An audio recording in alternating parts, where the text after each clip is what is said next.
Hey guys. Tonight, we open the creaky wooden door to a smoky medieval tavern.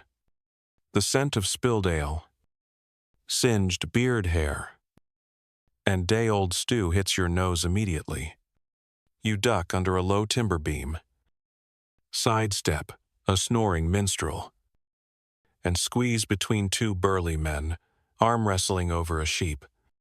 Somewhere in this chaos, your eyes lock with someone else's across the room.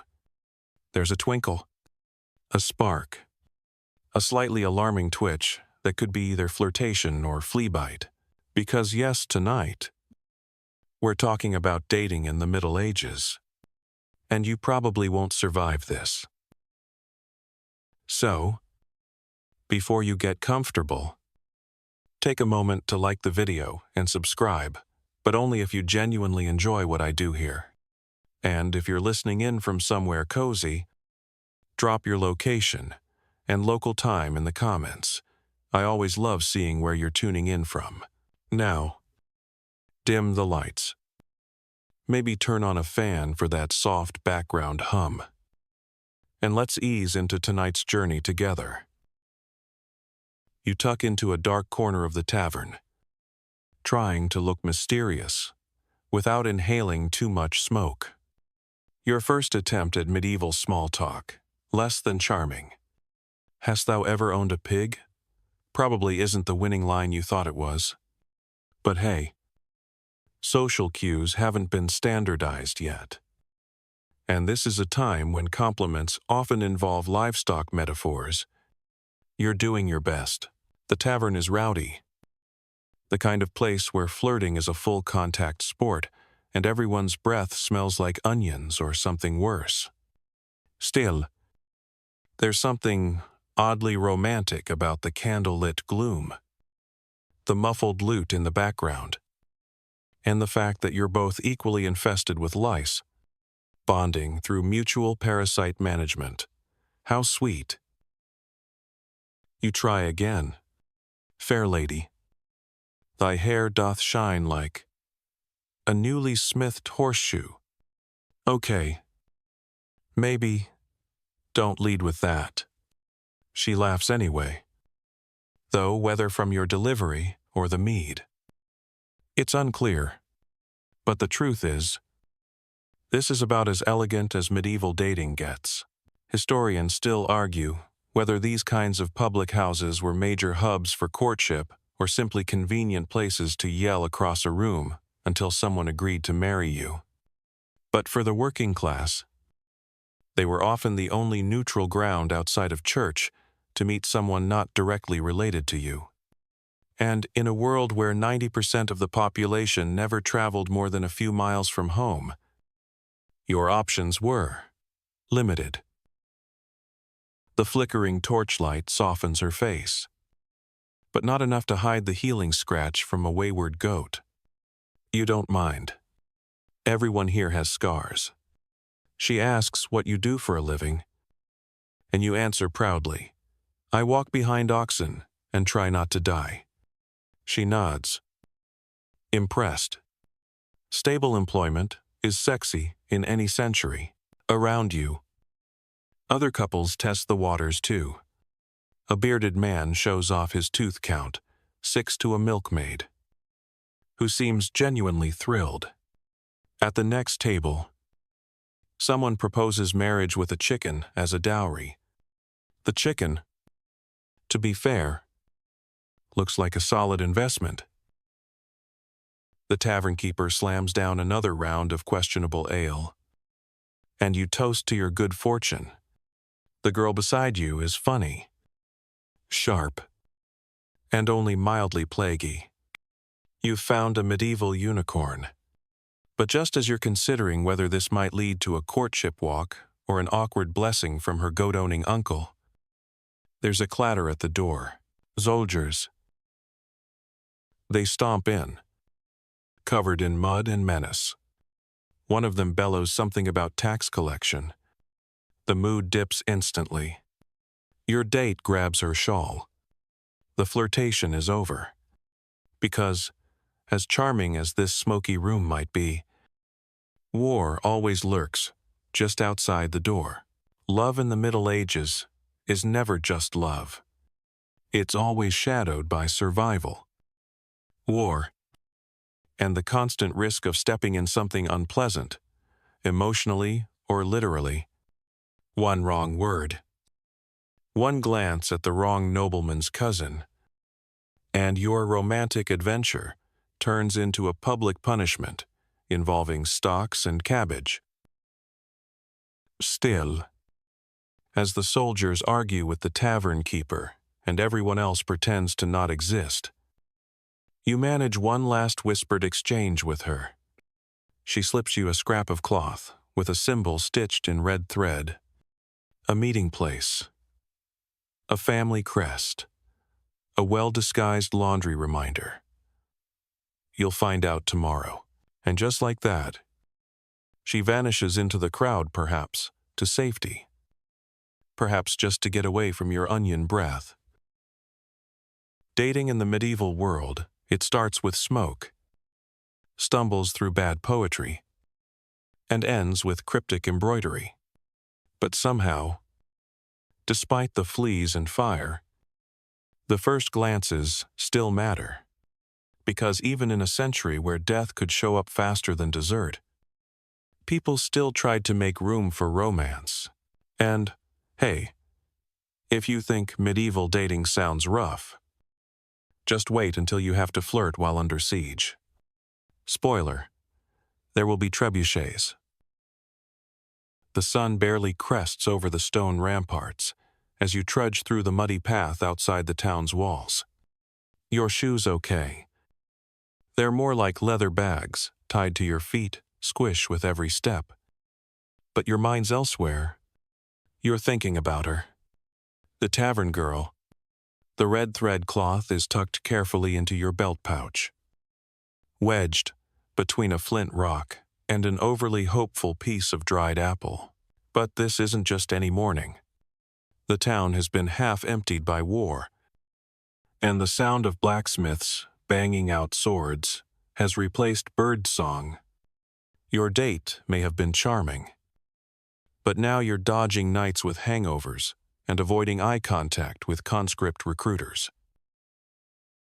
You glance toward the town square, where a wooden stage is being erected. Not for a play. This is medieval courtship, where a declaration of intent might be shouted over the crackling of a fire, or worse, in front of a bishop. The line between romance and spectacle, very blurry. You head toward the outskirts, where a few modest homes cluster near a small chapel. The red thread symbol turns out to match a piece of stitching on a linen, hanging from one window. Clever. A secret meeting place. You knock gently. No answer. Then again. Still no answer. And then a whisper, "Over here." You spin around, and there she is, behind a low stone wall, hair tucked under a coif, holding a bundle of herbs and looking like she's stolen an entire apothecary. "For the soldiers," she murmurs. "And for my aunt?" Her joints scream louder than the priest on market day. You grin. Romance, it seems, is made of small errands. As you help her carry a basket back toward the town, she explains how war has shifted everything. Half the young men are gone. Some women have taken over farms, smithies, and even guard patrols. The old customs waiting for a formal betrothal or a priest's approval have gone a bit squishy around the edges. People are improvising. Historians still argue whether this was a true shift in social freedom or just a temporary disruption.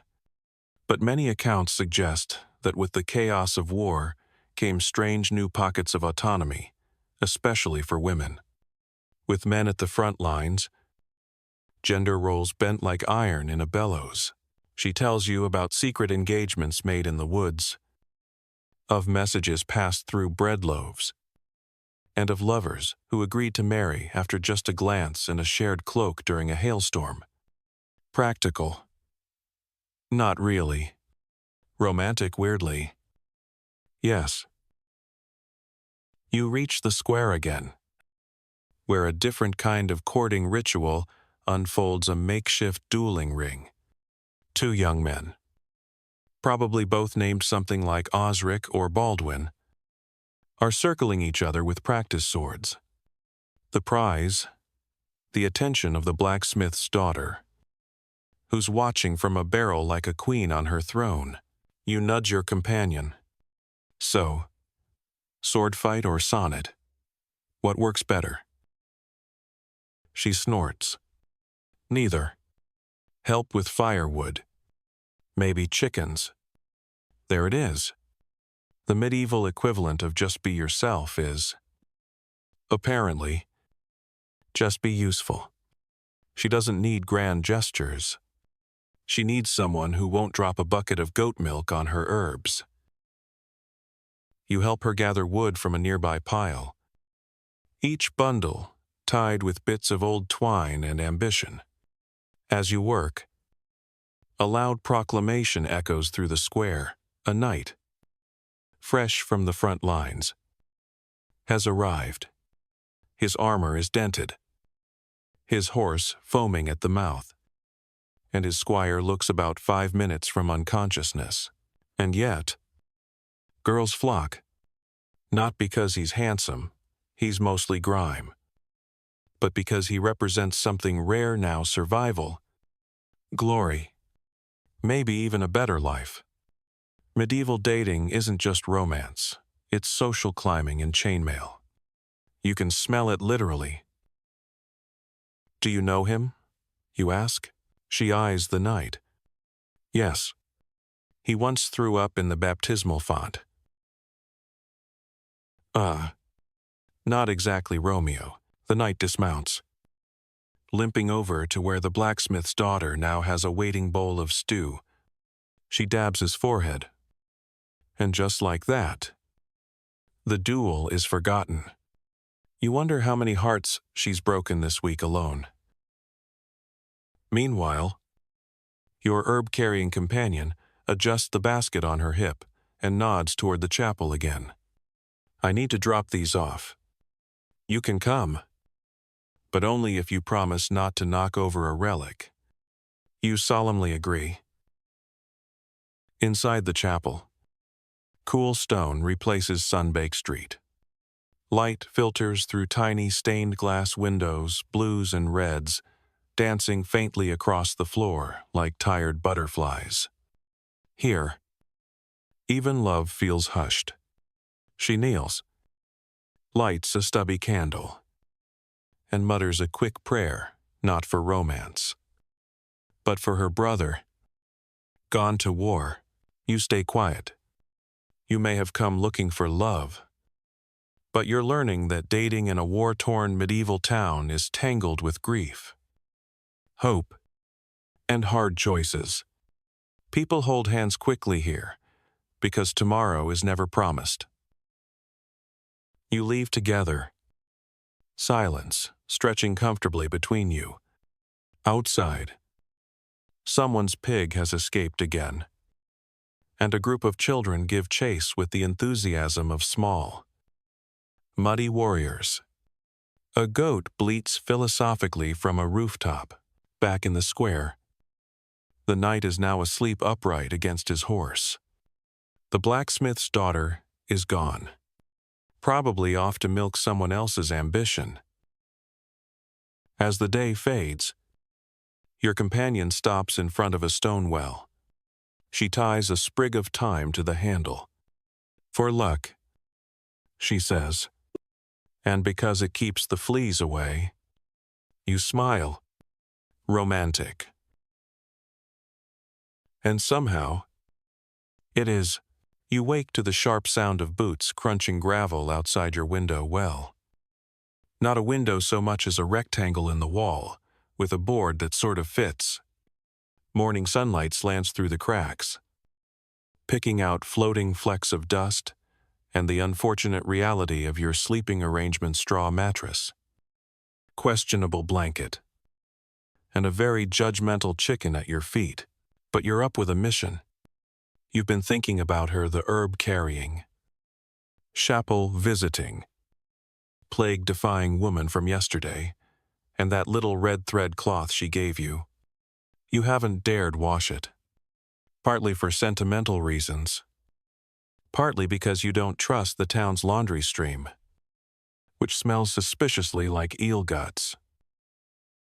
Today, you've got an idea. You're going to write her a love letter. Now, this isn't as easy as it sounds. First, you need parchment, which is expensive. Like, sell a chicken or your dignity expensive. Luckily, you overheard a peddler last night mention scraps for sale behind the baker's. You sprint over, only to be told that the best scrap has already been claimed by a monk who apparently writes particularly aggressive theological rants. What you get is decent. Smells like mutton. May have been mutton. You don't ask. Next. Ink. Most people use a mix of oak gall, iron salts, and wine dregs. Yes. Even your writing materials are slightly tipsy. You try making some yourself, and promptly spill half down your tunic. You now smell like a disgraced librarian. Promising start. With feather in hand and dubious ink puddling on your knee, you begin your letter. This is courtly love. Right. You channel your inner troubadour and scratch out, my most fragrant and herbally inclined lady. Okay. Maybe not that. You try again. Borrowing heavily from love poems heard at market squares. Thy gaze hath scorched my soul with holy fire. Better. Dramatic. A little itchy. Letter writing in the Middle Ages is an elite affair. But love notes well. Those have a wider audience. Historians still argue whether the average peasant could write or relied entirely on scribes to express their feelings. But evidence exists of courtship letters passed between soldiers and sweethearts. Often riddled with misspellings and heartfelt metaphors about turnips, you finally settle on something heartfelt, awkward, and slightly poetic. You fold it carefully into quarters, like the tavern bard once showed you, and tie it with a bit of twine from your shoe.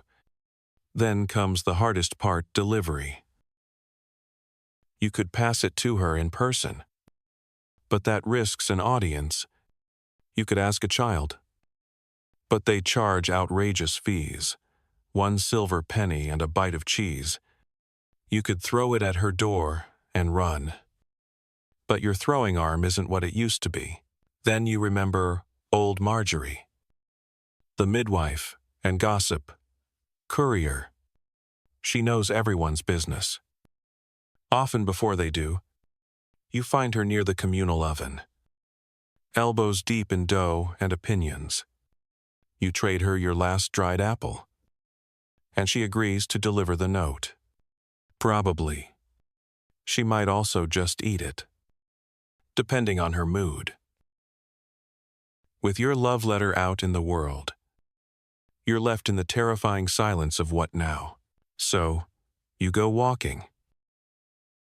Markets are where people pretend they aren't flirting while buying eels. The stalls today are buzzing, filled with herbs, fabrics, barrels of salted herring, and more gossip than grain. 2 bakers argue about who saw the traveling knight first. A brewer swears his ale can cure heartbreak. You doubt it? Among the stalls, you notice a young couple trying very hard not to look like a couple. He's pretending to admire onions. She's pretending to admire turnips. Their hands accidentally brush. She giggles, he drops an onion. Medieval romance is subtle as a falling ox cart.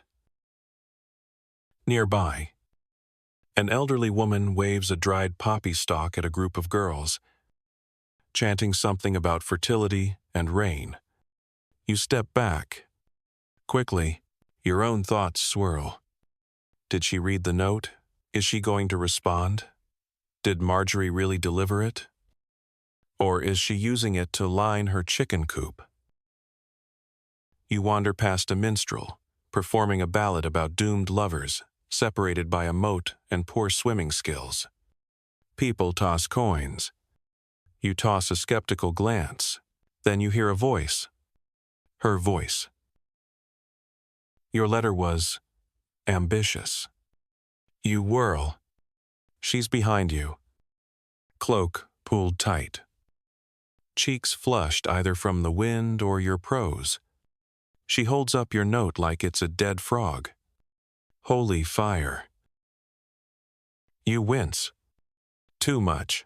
She grins. A bit. But I kept it. Victory. You offer to walk her home. And to your relief, she nods. As you go, she tells you about her aunt, still ill, but stable, and her frustration with how war has tangled everyone's lives. Courtship used to be slow, structured, full of rituals. Now it's urgent, messy, shaped by absence and fear. People confess feelings not over months, but in stolen afternoons between skirmishes. She leans closer. My neighbor got engaged during a fire. He handed her a ring while the roof collapsed. Said, "Well, we're both here." You both laugh. Medieval dating isn't so much a plan as a collection of well-timed coincidences and dodged arrows. Back at her home, she tucks your note into the edge of the window frame. Like a small flag of reckless affection. She doesn't kiss you yet, but she does let your hand brush hers. Just for a second, and in a world of plagues, wars, and cheese-based currency, that's enough to make you feel invincible. By sunrise the next morning, you're already halfway to the market again, though not for love this time. You're on a new mission, mutton and onions. Her aunt is ill. The cupboard is bare. And the baker's soup last night was essentially hot water with a judgmental crouton. You're determined to help. Because let's face it, in this century, helping someone survive is basically second base. The market is a theater of awkward romance. And as you weave through the stalls, you see all kinds of historical meet-cutes unfolding around you. A boy tries to impress a girl by lifting a suspiciously heavy turnip sack, then promptly drops it on his foot.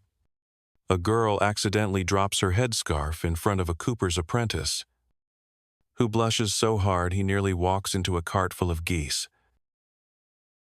You finally find the onion vendor, a grizzled woman with precisely 3 teeth and an attitude sharp enough to slice the produce. "For your sweetheart," she asks, waggling her eyebrows. You nod. She throws in a bonus shallot with a wink that could curdle milk. Onions acquired. You head for the mutton stall, only to be caught in the middle of a lively spat between 2 women arguing over the same leg. It's not just about dinner, it's about dowries. Apparently, one is trying to impress a visiting suitor, while the other is feeding 3 brothers and a mysterious cousin who may or may not be hiding from tax collectors. You wisely back away. While waiting for the chaos to subside, you spot her again. Not your crush this time. It's a fishwife known for matchmaking. Usually, whether people ask her to or not, She sizes you up instantly. You're the one who wrote the fire letter, aren't you? Word gets around fast when your postmistress is a midwife. You brace for ridicule. Instead, she shrugs. I've seen worse. There was a lad who once compared a girl's eyes to wet cabbage. She married him anyway. Had 7 kids. You finally get your mutton, a small piece, vaguely mutton-shaped, and head back toward her house. Basket balanced in one hand, trying not to feel like a lovesick pack mule. Along the way, you pass the church again. The bells toll for a wedding. And you pause, watching from a polite distance as a couple younger than you, probably no more than 16, exits the chapel. Showered in grain and cheers, their parents follow behind, beaming. It's a rare moment of joy, and you feel a pang of hope. Historians still argue whether marriages like these were primarily transactional or if there was room for affection. The truth, probably both. Love and alliances were tangled together like threads in a poorly maintained tapestry. Still, the bride smiles at her new husband, and he smiles back with that dazed, I can't believe this is real look. At the door, your almost girlfriend answers in a smock, stained with something medicinal and slightly alarming. She looks exhausted but pleased at the sight of the basket. You brought onions, she says. And the good kind of mutton. You reply, not the screaming kind. She lets you inside. And for the first time, you see her world, a cramped one-room cottage with low beams, drying herbs hung from every rafter, and a fireplace that smells like rosemary and smoke. Her aunt is asleep on a cot, face lined like old parchment, a pot of something bubbling beside her.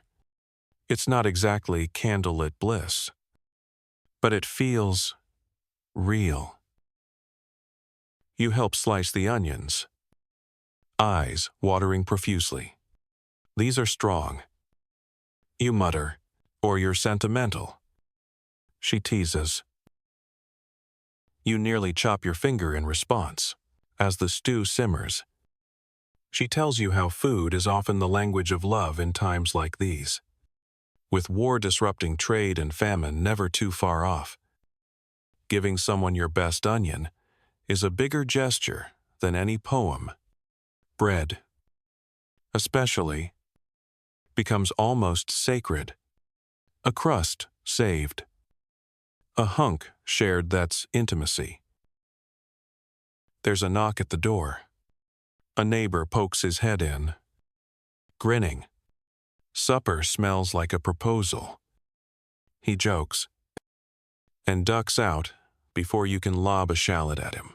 She doesn't deny it, though.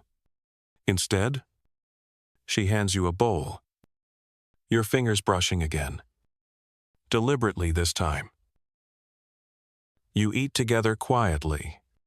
Her aunt snores softly behind you.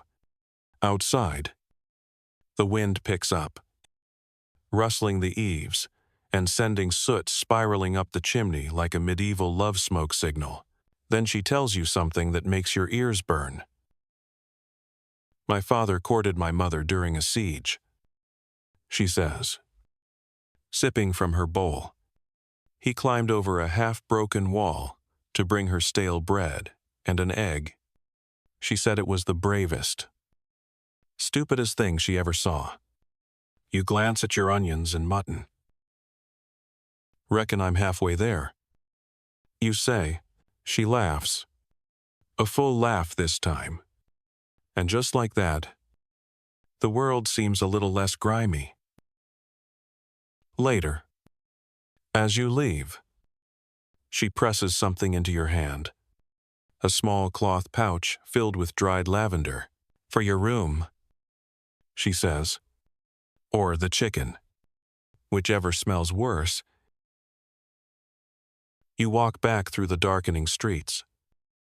And despite the mud, the cold, and a looming rumor that the local well might be cursed again, your heart is full, because in this world, dating isn't candlelit dinners or horse-drawn carriages. It's soup and shallots. It's meeting someone in the mess and choosing to stay anyway. And next time, you're going to try the bread proposal. Hopefully without the siege. You start the next day with a wild idea you're going to impress her. Not with onions or badly written poetry this time, but with culture. Or at least, the medieval version of it. There's a traveling fair just outside the walls, a rough mix of market, carnival, and community theater, fueled by roasted chestnuts and loud speculation. The town crier announced it yesterday. Between a warning about pickpockets and a reminder not to throw bones in the communal well again, you know who you are. You spend the morning scrounging together, a modest bribe for the gatekeeper, a loaf of bread, and a crude carving of what you swear is a duck, though most people think it's a leprous cat. Either way, it works. He waves you through with a grunt and a wink, and what a sight it is. Jugglers with missing teeth throw flaming sticks near suspiciously flammable tents. A man on stilts tries to seduce a goose. Children chase a performing bear, who looks entirely uninterested in showbiz. Somewhere, a band of minstrels is playing a song that may or may not be about cheese. You're here on a mission. Though, you want to invite her to the fair, to spend time together somewhere that doesn't smell like medicinal onions and goat feet. You find her near the chapel again, collecting more herbs. And somehow you blurt it out.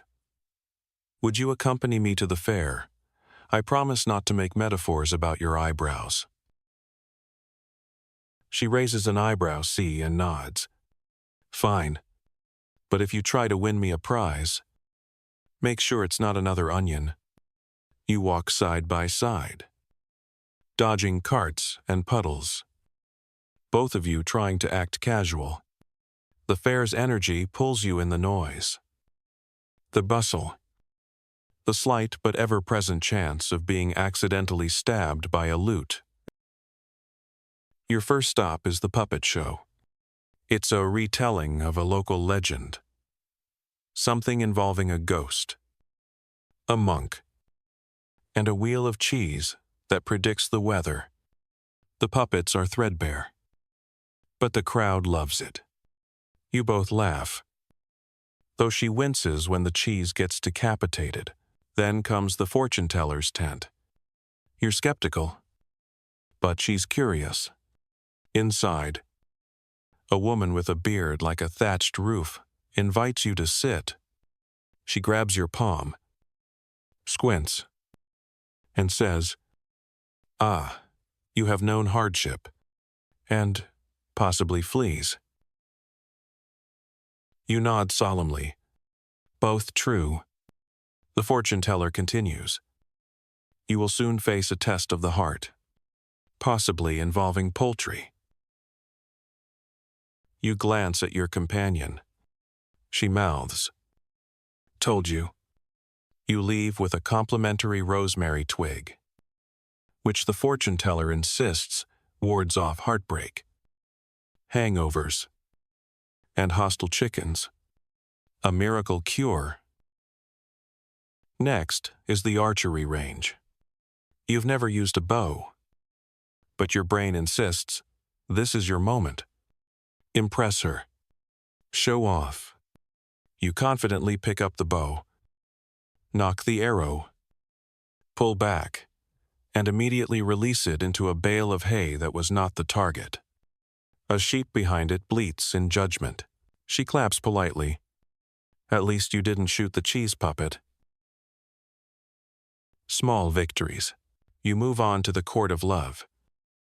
a mock trial, where audience members bring their romantic grievances before a fake judge wearing half a curtain. One man accuses his wife of stealing his best tunic and giving it to a traveling bard. She accuses him of never washing it. The judge finds them both a duck. You look at her. Should we go up there? She laughs. We'd be fined for poor poetry and overly emotional stew. By now, the sun's slipping low, casting golden slants across the fairgrounds. You buy 2 cups of hot cider, spiced with something unidentifiable, and sit on a wooden bench near a juggler who's just set part of his sleeve on fire. Nobody seems alarmed. Around you, the fair continues. Lovers pass by, hand in hand. Some arguing, some whispering, some simply walking in silence. The smell of roasting meat mixes with the faint scent of old hay and perfumed oil. It's chaotic. It's loud. It's perfect. And then she says something unexpected. My parents met at a fair like this. My father tried to steal a sausage and tripped over a minstrel. She said it was love at first bruise. You both laugh, and there's a warm silence after. You offer her the last sip of cider. She takes it. Historians still argue whether fairs were actual breeding grounds for romance or simply temporary escapes from the monotony of medieval life. But based on the couples around you, and the warmth in your chest that has nothing to do with cider, you'd argue both. As you leave the fair, she stops at a stall, selling small trinkets, bits of colored glass, tiny bells, dried flowers pressed into wax. She picks up a wax disc, slightly cracked, with a faded daisy pressed into the middle. For your window, she says, to keep out sadness. You accept it like it's made of gold. The walk back is slower. Your shoulders touch now and then. There's no need to talk. The wind hums through the hedges. And somewhere, a distant sheep has gotten itself stuck again. At her door, she lingers. Thank you, she says. For the daisy, you ask? For the day? And just like that, she's gone inside. You turn toward home, clutching the wax flower, grinning like a fool, because in this world of war, smoke, and constantly questionable meat pies, you found something rare time to simply be with someone. And tomorrow, if you're lucky, maybe you'll brave the cheese puppet sequel together. The fair's magic still clings to your boots the next day, along with a generous amount of mud, straf, and something you suspect might be pie filling. As you make your way through the morning mist, you can't help but hum the off-key tune the minstrels were belting out. The one about a goat who fell in love with a baker. Classic. You're planning your next move. Not romantically okay. Mostly romantically, but also logistically.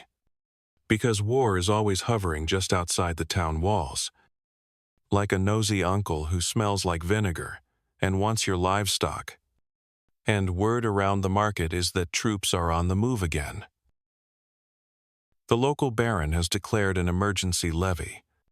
That means every able-bodied man must prepare to defend the town, which unfortunately includes you. And it also includes one very pressing question.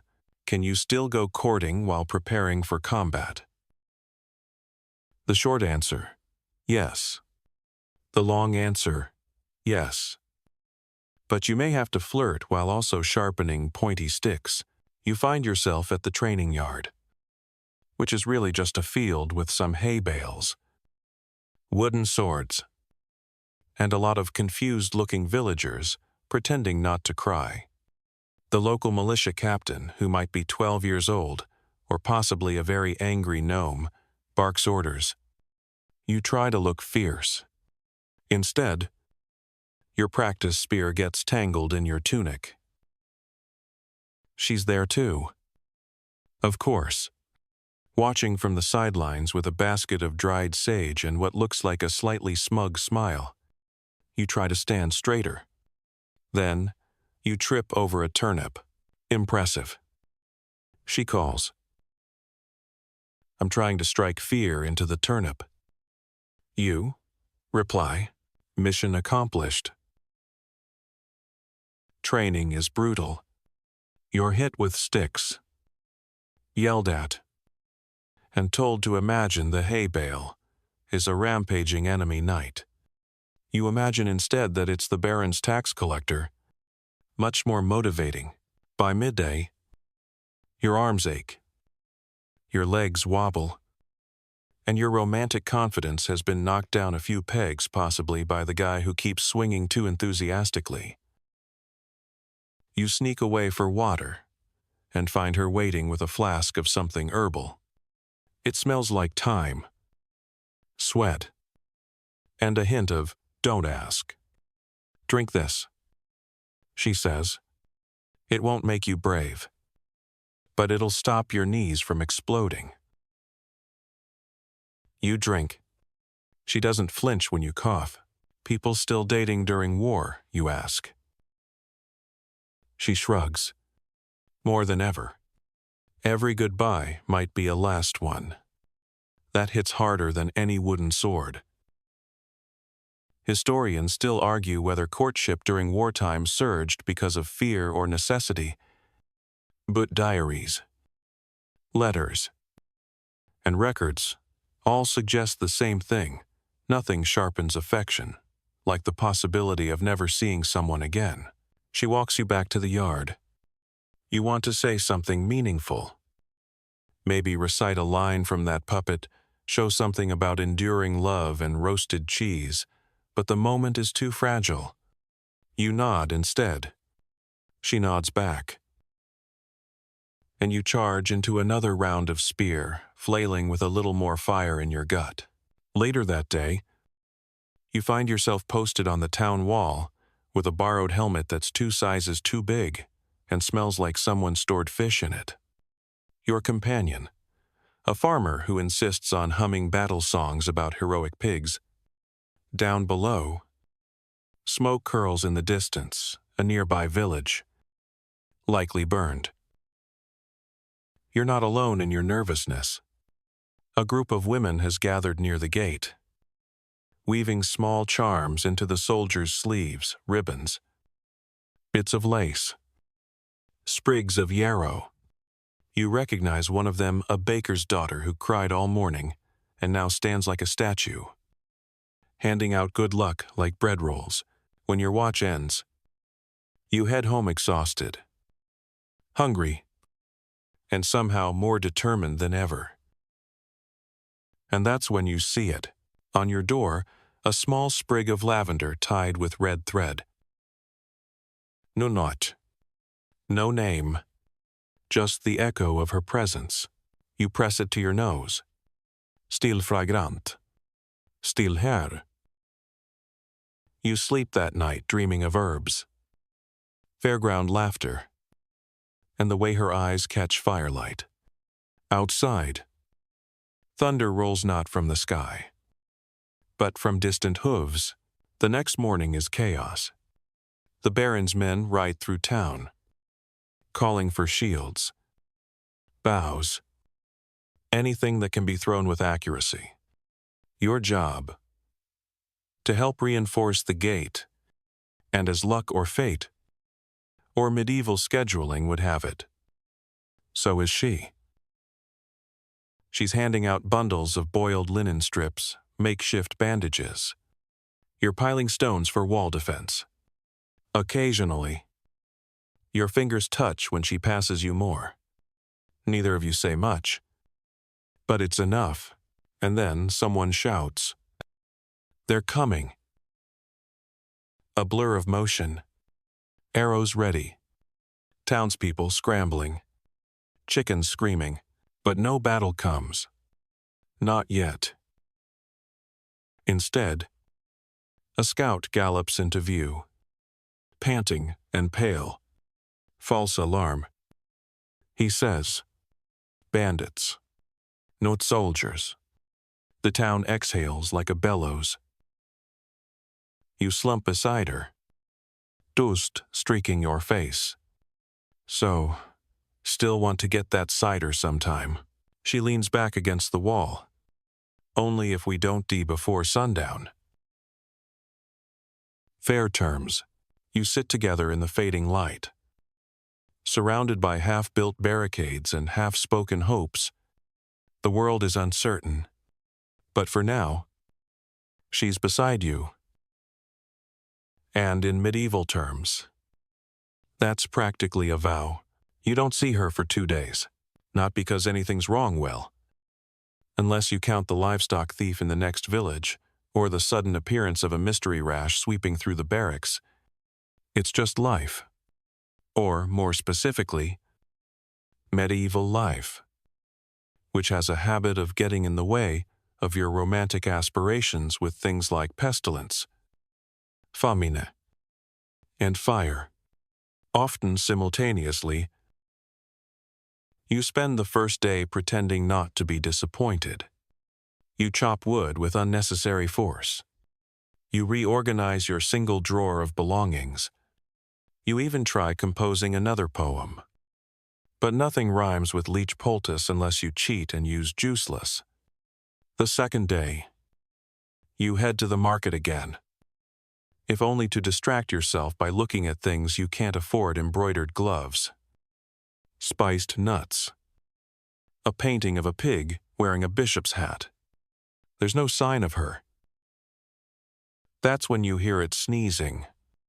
Loud, rapid fire, uncontrollable. It's her. She's standing behind the herb stall. Nose red, eyes watery, looking like a walking cautionary tale in a romance scroll. You rush over, concern flooding your chest. "Are you okay?" She answers by sneezing directly into her sleeve. "I think," she croaks, "I have the plague." "You don't have the plague." "I might have the plague." "You definitely don't have the plague. You're standing upright. Barely." Turns out, it's not the plague, just a bad cold. Probably caught from a suspiciously damp cellar and a late-night errand involving a lost goat and a bundle of damp sage. You help her sit on an overturned barrel, and she groans theatrically. "I was supposed to bring herbs to the convent today," she says. "They're making tinctures for the soldiers. I can't show up like this. They'll think I've got a demon in my lungs." You offer to go in her place. She eyes you. "You know mugwort from mint." You hesitate. "No, but I'm charming when confused." And that's how you find yourself trudging up the hill to the convent, clutching a cloth bag of herbs and hoping you don't accidentally poison someone with decorative moss. The convent is a quiet stone complex with tall arches, small windows, and an aura of judgment. You're greeted by Sister Apollina, a woman with the posture of a pike and a voice like a slowly closing coffin lid. You stammer out your explanation: herbs, friend, sickness. Definitely not plague, and hand over the bundle. Sister Apollina inspects it, then sniffs. "This mugwort is limp." You bow. "I'm also a bit limp." "Sister." She doesn't laugh. You are escorted out, still. Mission accomplished. And when you return to her house, triumphant, and only slightly scolded. She rewards you with a thin smile and a bowl of soup so spicy it clears your sinuses by proximity. I can't taste anything. She admits, me neither. You say, which is helpful. She laughs into her bowl, which turns into a coughing fit, which turns into a nap right there at the table. You carry her to the cot. Awkwardly, gently, like she's made of parchment and sarcasm. You stay for a while, tidying her kitchen, feeding the fire, even chasing off the neighbor's goat who keeps trying to court her broom. And when she stirs awake, just before dusk, you're still there. You didn't leave. She murmurs, couldn't. You say, your broom has admirers. She smiles weakly and closes her eyes again. You tuck the blanket up under her chin. And for the first time, do you understand why people write bad poetry about this kind of thing? Outside, the convent bells toll again. A new hour. A new shift of watchmen on the walls. A new entry in the endless medieval calendar of hopefully not today. And you sit beside her, dabbing her forehead with a cloth dipped in something that smells like time and regret. Historians still argue whether sickness and care were common courtship steps or simply accidents of proximity, but you're living proof that nothing bonds two people like shared soup and the fear of demon-induced sneezing. The next morning, she's better. Not healthy. Exactly. But no longer in mortal peril. She insists on walking with you through the fields outside the village, just to feel the sun. She says, just to breathe something other than garlic vapor. You take it slow. She links her arm through yours. And neither of you mentions it. The sky is wide and blue. Birds argue overhead. The grass is patchy but green in places, dotted with stubborn flowers, refusing to admit it's not spring anymore. You pass a shepherd playing a flute made from a bone. It's surprisingly beautiful, until his sheep start bleating in unison and ruin the mood. You find a flat rock and sit. She leans against you just enough to notice. And there, in the middle of war, illness, and a world perpetually teetering on the edge of disaster, you feel something small and enormous bloom. I suppose, she says, this counts as a date. You nod. Technically, we've now gone to a fair, fought off imaginary invaders, and survived a near plague. She thinks about that. We're practically married. You grin. Should we tell the goat? The next time you see her, she's got a rose, not a fresh one. Of course, this is the Middle Ages. Note a Renaissance fair flower stall. It's dry, slightly browned at the edges, and wrapped in a thin ribbon that looks suspiciously like it used to belong to someone's curtain. She twirls it between her fingers as you approach, seated on the chapel steps as if she's waiting for divine matchmaking advice. It's from a knight, she says. Lifting an eyebrow, you feel your stomach drop like an ill-balanced cartwheel. A real knight, she nods solemnly. Sir Geoffrey, from the outer garrison. He saw me dropping off tinctures and said my hair reminded him of the dusk over a damp moor. Okay. You wince. So, twilight plus mildew, essentially. You sit beside her, trying to act nonchalant while your inner monologue is screaming medieval obscenities. What did you say? I told him I was sworn to a life of solitude and goat wrangling. Oh. I also said I had a secret admirer who brings me lavender and doesn't smell like armor grease. You cough. Accurate. She tucks the rose into her satchel. Still. I'm keeping it. I never got one before, even if it's half dead. And just like that, the jealousy fizzles. Because this isn't about Sir Geoffrey and his rusty gallantry. This is about her.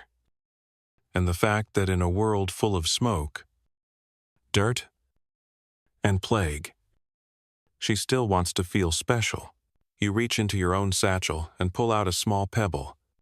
Flat. Smooth. You've etched a tiny heart into it with a borrowed knife, and about 3 hours of your life you'll never get back. She stares at it. It's a bit earthy. It doesn't wilt. You say. She laughs and pockets it next to the rose. You walk together through the village. And as you pass the garrison, you catch sight of Sir Geoffrey himself. He's sharpening a sword with the grace of a man who definitely owns multiple mirrors. His armor gleams in the sun. His squire brushes lint off his cape. You're suddenly very aware of your tunic, which has an unidentified soup stain and a suspicious smell that might be cheese. Do you ever think, you ask, that people like him always win? She doesn't hesitate. Only if you let them. She grabs your hand. Just like that. No theatrics. No audience. Just fingers laced together as if they've been doing this forever. Historians still argue whether romantic gestures in the medieval era were grand or subtle. Love ballads suggest knights climbing towers and serenading maidens with lutes. But most real relationships probably started more like this, quiet hand-holding in muddy lanes.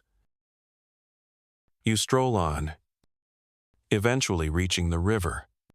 It's narrow here, lined with reeds and frogs who've chosen violence as their personal brand. She pulls off her shoes and dips her feet in. You follow, instantly regretting it as something slimy glides past your toes. Do you believe in omens? She asks. Only the ones involving goats. She splashes you. Serious question. You shrug. I think sometimes the world tells you things, not in words, but in timing, glances, a well-placed chicken. She tilts her head. Thoughtful. Then maybe this is an omen. You wait, that you shouldn't wear that tunic again. Fair. You dry off on the grass. The sun surprisingly warm for the season. She lays back. Eyes closed. Hair fanned out like a medieval saint on a stained glass window. You lie beside her, resisting the urge to say something poetic and dumb. Instead, you say, if you had to choose love or safety, she opens one eye. In this century, yeah, she's quiet for a long time. Safety gets you through winter, she says. Love reminds you why you want to. You exhale. That's surprisingly wise. I'm full of surprises. Also, soup. Always soup. You lie there, letting the breeze play with your sleeves. The grass tickle your neck. The sky turns soft with dusk. And somewhere between frog croaks and wind-swayed reeds, you realize this might be it. The moment. Not flashy. Not sung about. But real. As the sun sinks lower, she turns toward you, I don't need roses or knights or battles. She says, but I do need someone who shows up. You smile, even when it smells like wet cabbage, especially then. You walk her home in comfortable silence. At the door, she pauses. I think, she says slowly, you're my favorite accident. You blink. Romantic. She grins. You're not a rose. You're a pebble. Steady. Unexpected. Sometimes sharp. You raise an eyebrow. Flattering. But she kisses your cheek. And just like that, the pebble is more than enough. The thing about living in a fortified town is that nothing stays secret for long. By the next morning, 3 people have congratulated you on finally getting the healer girl to kiss you. And one old woman tries to sell you a charm made from mouse bones to seal the union. You decline, politely.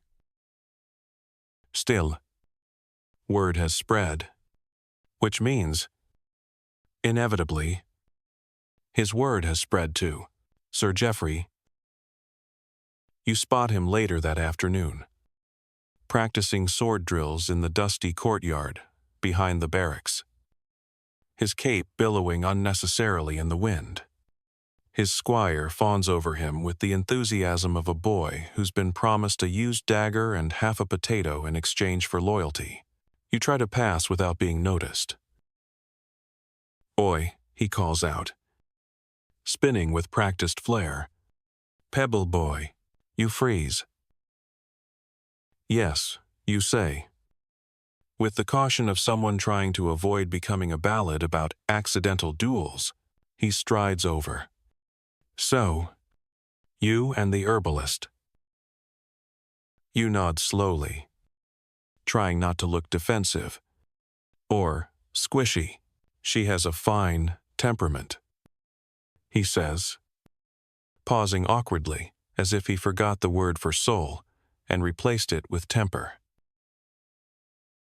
She's amazing. You say, she deserves courtly love. She deserves soup that doesn't burn the roof of her mouth. Geoffrey narrows his eyes. You expect a challenge, maybe a sword draw, maybe an impromptu wrestling match in the mud.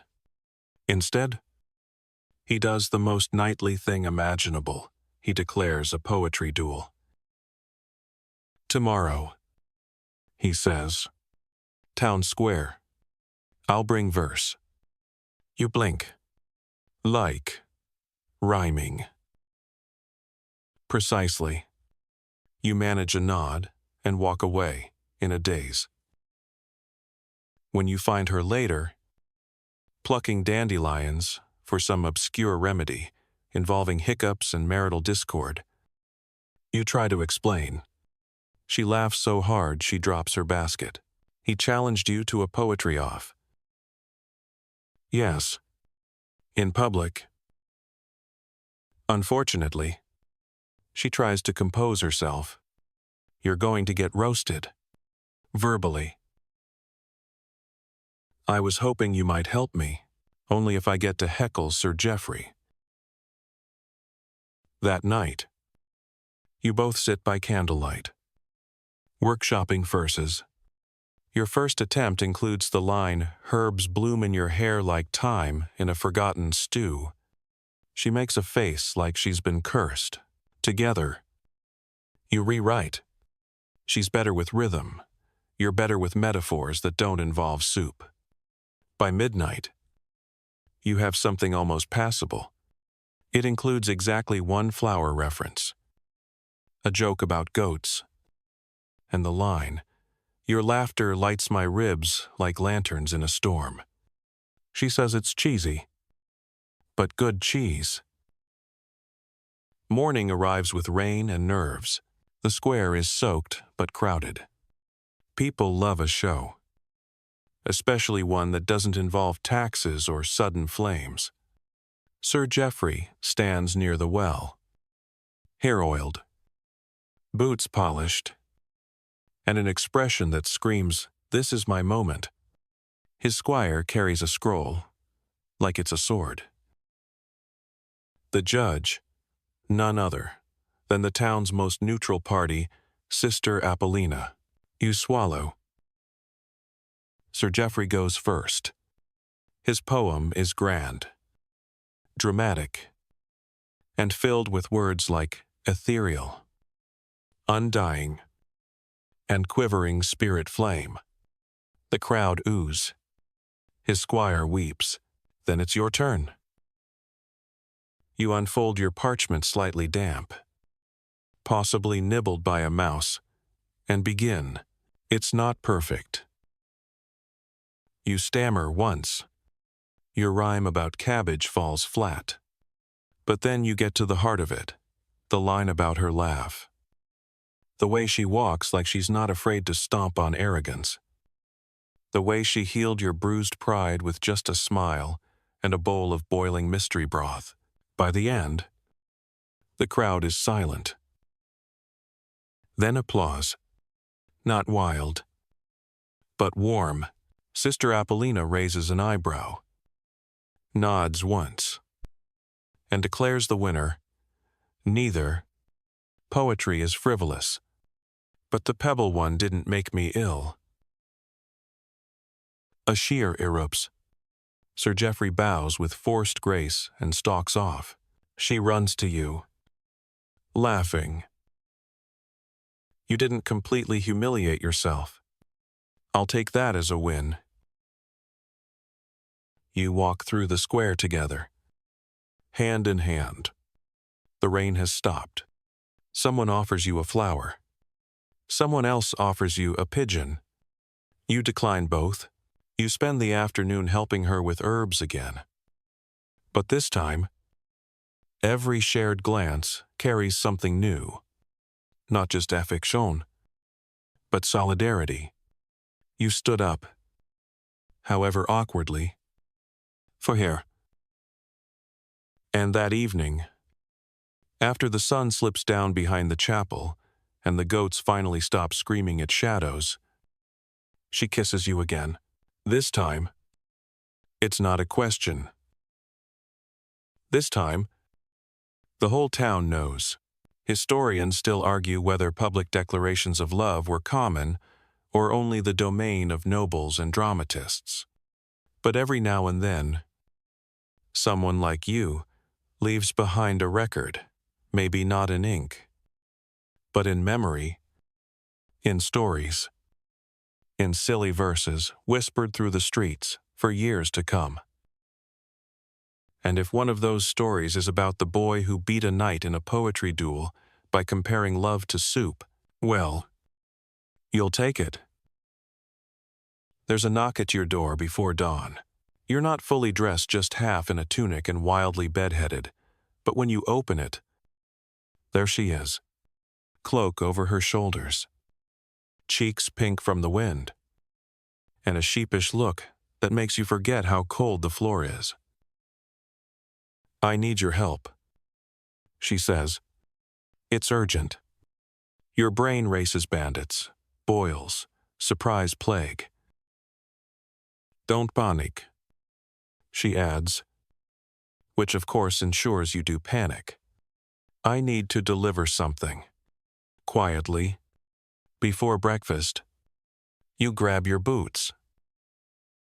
10 minutes later, you're sneaking through alleyways behind the butcher's shop, dodging chickens, and listening to her explain, "A friend of mine," she whispers. "He was supposed to pass a note to a certain someone in the monastery." You pose. "Are we talking romance?"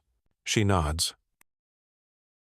The kind of romance where one party isn't technically allowed to make eye contact, let alone write poetry. Exactly that kind.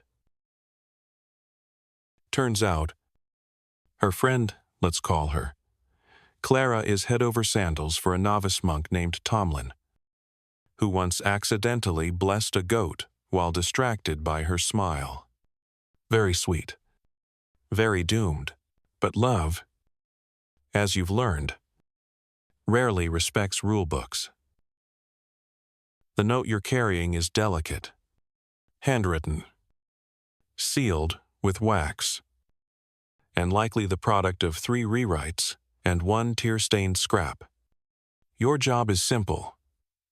Deliver it without alerting the elder monks, or the goats, who have developed a taste for wax seals. The monastery looms ahead. All stone and solemnity. You wait near the back wall while she tiptoes into the herb garden, looking for Tomlin's laundry line. Monks aren't allowed pockets, apparently, so lovers have gotten creative. She finds his tunic beige, scratchy, standard monk couture, and tucks the note carefully into the sleeve. Then you both bolt before anyone starts chanting. Back in the village, you catch your breath behind the mill.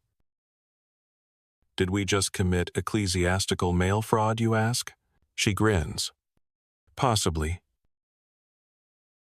The moment is perfect.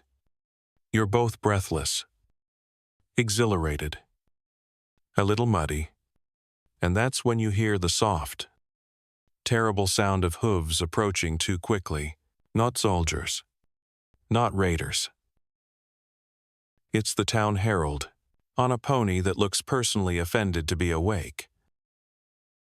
The herald bellows, by order of the Baron, all unmarried persons above the age of 15 shall gather at the chapel square before dusk for the seasonal bonding ceremony. You blink. The what? She groans. It's like a fair, but with judging. Apparently, it's a once-a-season affair, designed to encourage community ties, which is code for force people into couples to raise tax-producing babies before winter. You've heard about it but never participated. It involves dancing, awkward glances, and the ever-humiliating scroll of eligibility, read aloud by a priest with a cold and zero mercy. You both glance at each other. Technically, you're not official. There's been no courtship contract, no chaperoned vineyard walks, no goat exchanges. That afternoon, you get ready. She wears a deep green tunic you've never seen before, probably reserved for feast days and public shaming rituals. You comb your hair. Kind of. The square is packed. Lanterns swing from ropes. Children throw pebbles at each other. Someone plays a whistle. You spot Clara in the crowd, looking nervous and hopeful, probably wondering if her monk will appear. He won't, not today. Anyway, then the priest clears his throat. We now begin the list of lovelorn, sponsored by the Baron's Office of Matrimonial Efficiency. One by one, names are read. Osric, son of Osric. Baldwin, third of his name. Agnes, whose bread has offended no one. It goes on. Then your name. You step forward, cheeks burning, heartbeat loud enough to scare a nearby goose. And do you have a bond of intent? You glance across the square. She's there, arms crossed, watching. Then she steps forward. I do. You both stand before the crowd. There's light applause. Someone shouts, "About time." Another says, "I owe you 2 turnips." You don't kiss. This isn't that kind of ceremony. But she slips her hand into yours. And that's enough. For now, historians still argue whether bonding ceremonies were binding or mostly performative. Records show a wide range. Some led to lifelong unions. Others dissolved before the barley harvest. But what mattered was the signal this person, for now, is mine, and I am theirs. The priest wraps a thin ribbon around your joined hands, recites a prayer to Saint Mildred, patron of headaches and stubborn love, and steps back. You're not married. You're not betrothed. But you are recognized. Later, the dancing begins. You stumble through a few clumsy steps, mostly involving hopping and pretending you didn't step on anyone's foot. She laughs so hard she nearly falls over. And as the sun sinks behind the chapel and lanterns flicker to life, you find a moment away from the crowd. Beneath the twisted old tree near the well, she leans against the trunk. That wasn't so terrible. You nudge her. Better than a poetry duel. Better than being assigned to marry Osric. You both fall quiet. Then, softly, she says, "If we had to leave, if the war came here, would you go with me?" You don't hesitate. Anywhere. She nods. Then, in that hush, she presses something into your palm, a strip of the green cloth from her tunic. "For luck," she whispers. You fold it carefully. A bond. Informal. Unspoken. And real. The crowd sings behind you. The priest snores beneath a bench. Somewhere, a monk sneezes and thinks about a letter in his sleeve. And you, pebble boy turned almost suitor, stand beneath the tree with your ribbon-wrapped hand and the quiet certainty that something true has begun. You don't plan on climbing over the convent wall. It just happens. Well, happens in the sense that your friend Clara appears at your door one evening, cloak twisted in her fists, face redder than a midsummer beet. They found the letter.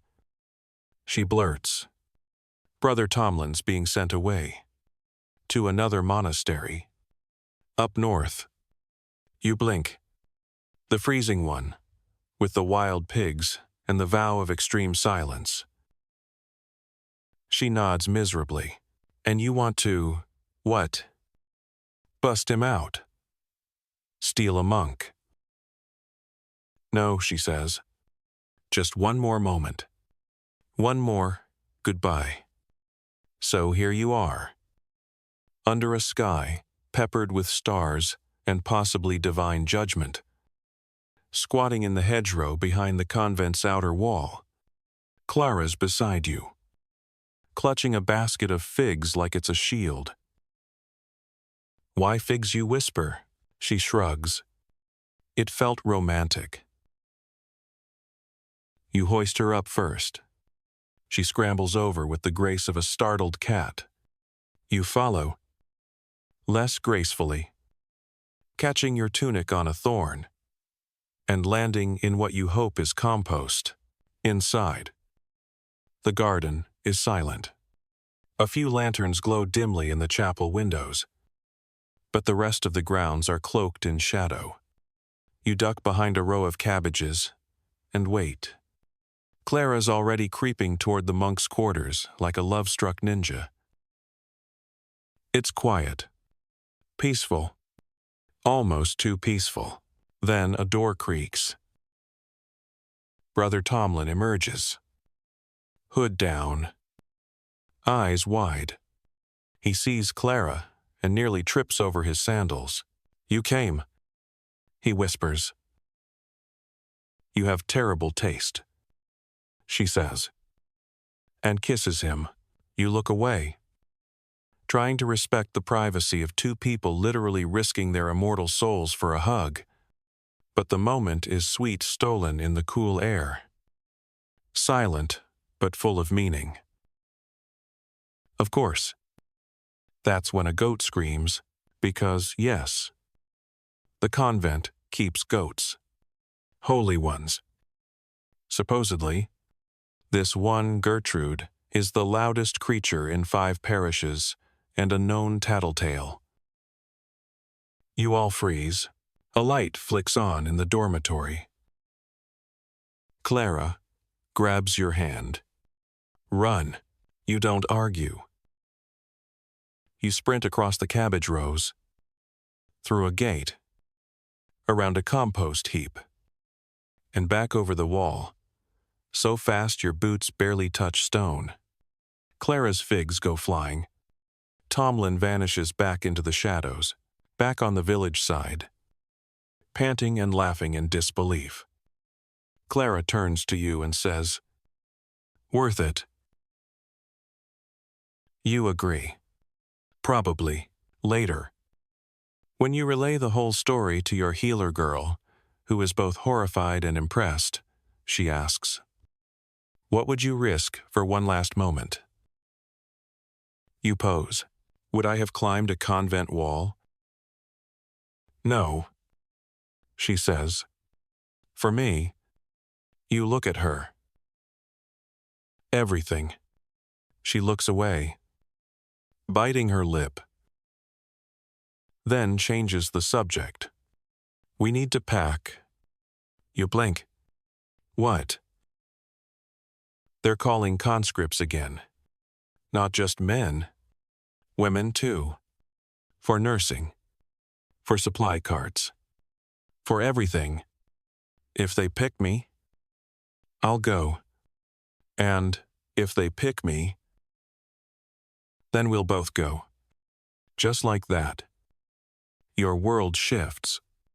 From village flirtations and herbal laughter to the looming shadow of war again. You remember the wall drills, the scent of oil and fear, the way spears feel heavier when you're not pretending. But you also remember her hand in yours, the way she said anywhere. That night, you don't sleep much. You pack your bag with things that matter, the pebble with the heart, the strip of green cloth, her old lavender sachet that now smells more like you than flowers. You sharpen your knife, polish your boots, try not to cry in front of the chicken, and before dawn, there's a knock. Not the Baron's men. Not Clara. Her, she's in traveling clothes. Cloak wrapped tight. Braid down her back like a battle flag. They called my name. She says. So did they. You step outside together. Village still asleep. Dew on the grass. The sky turning from black to ash gray.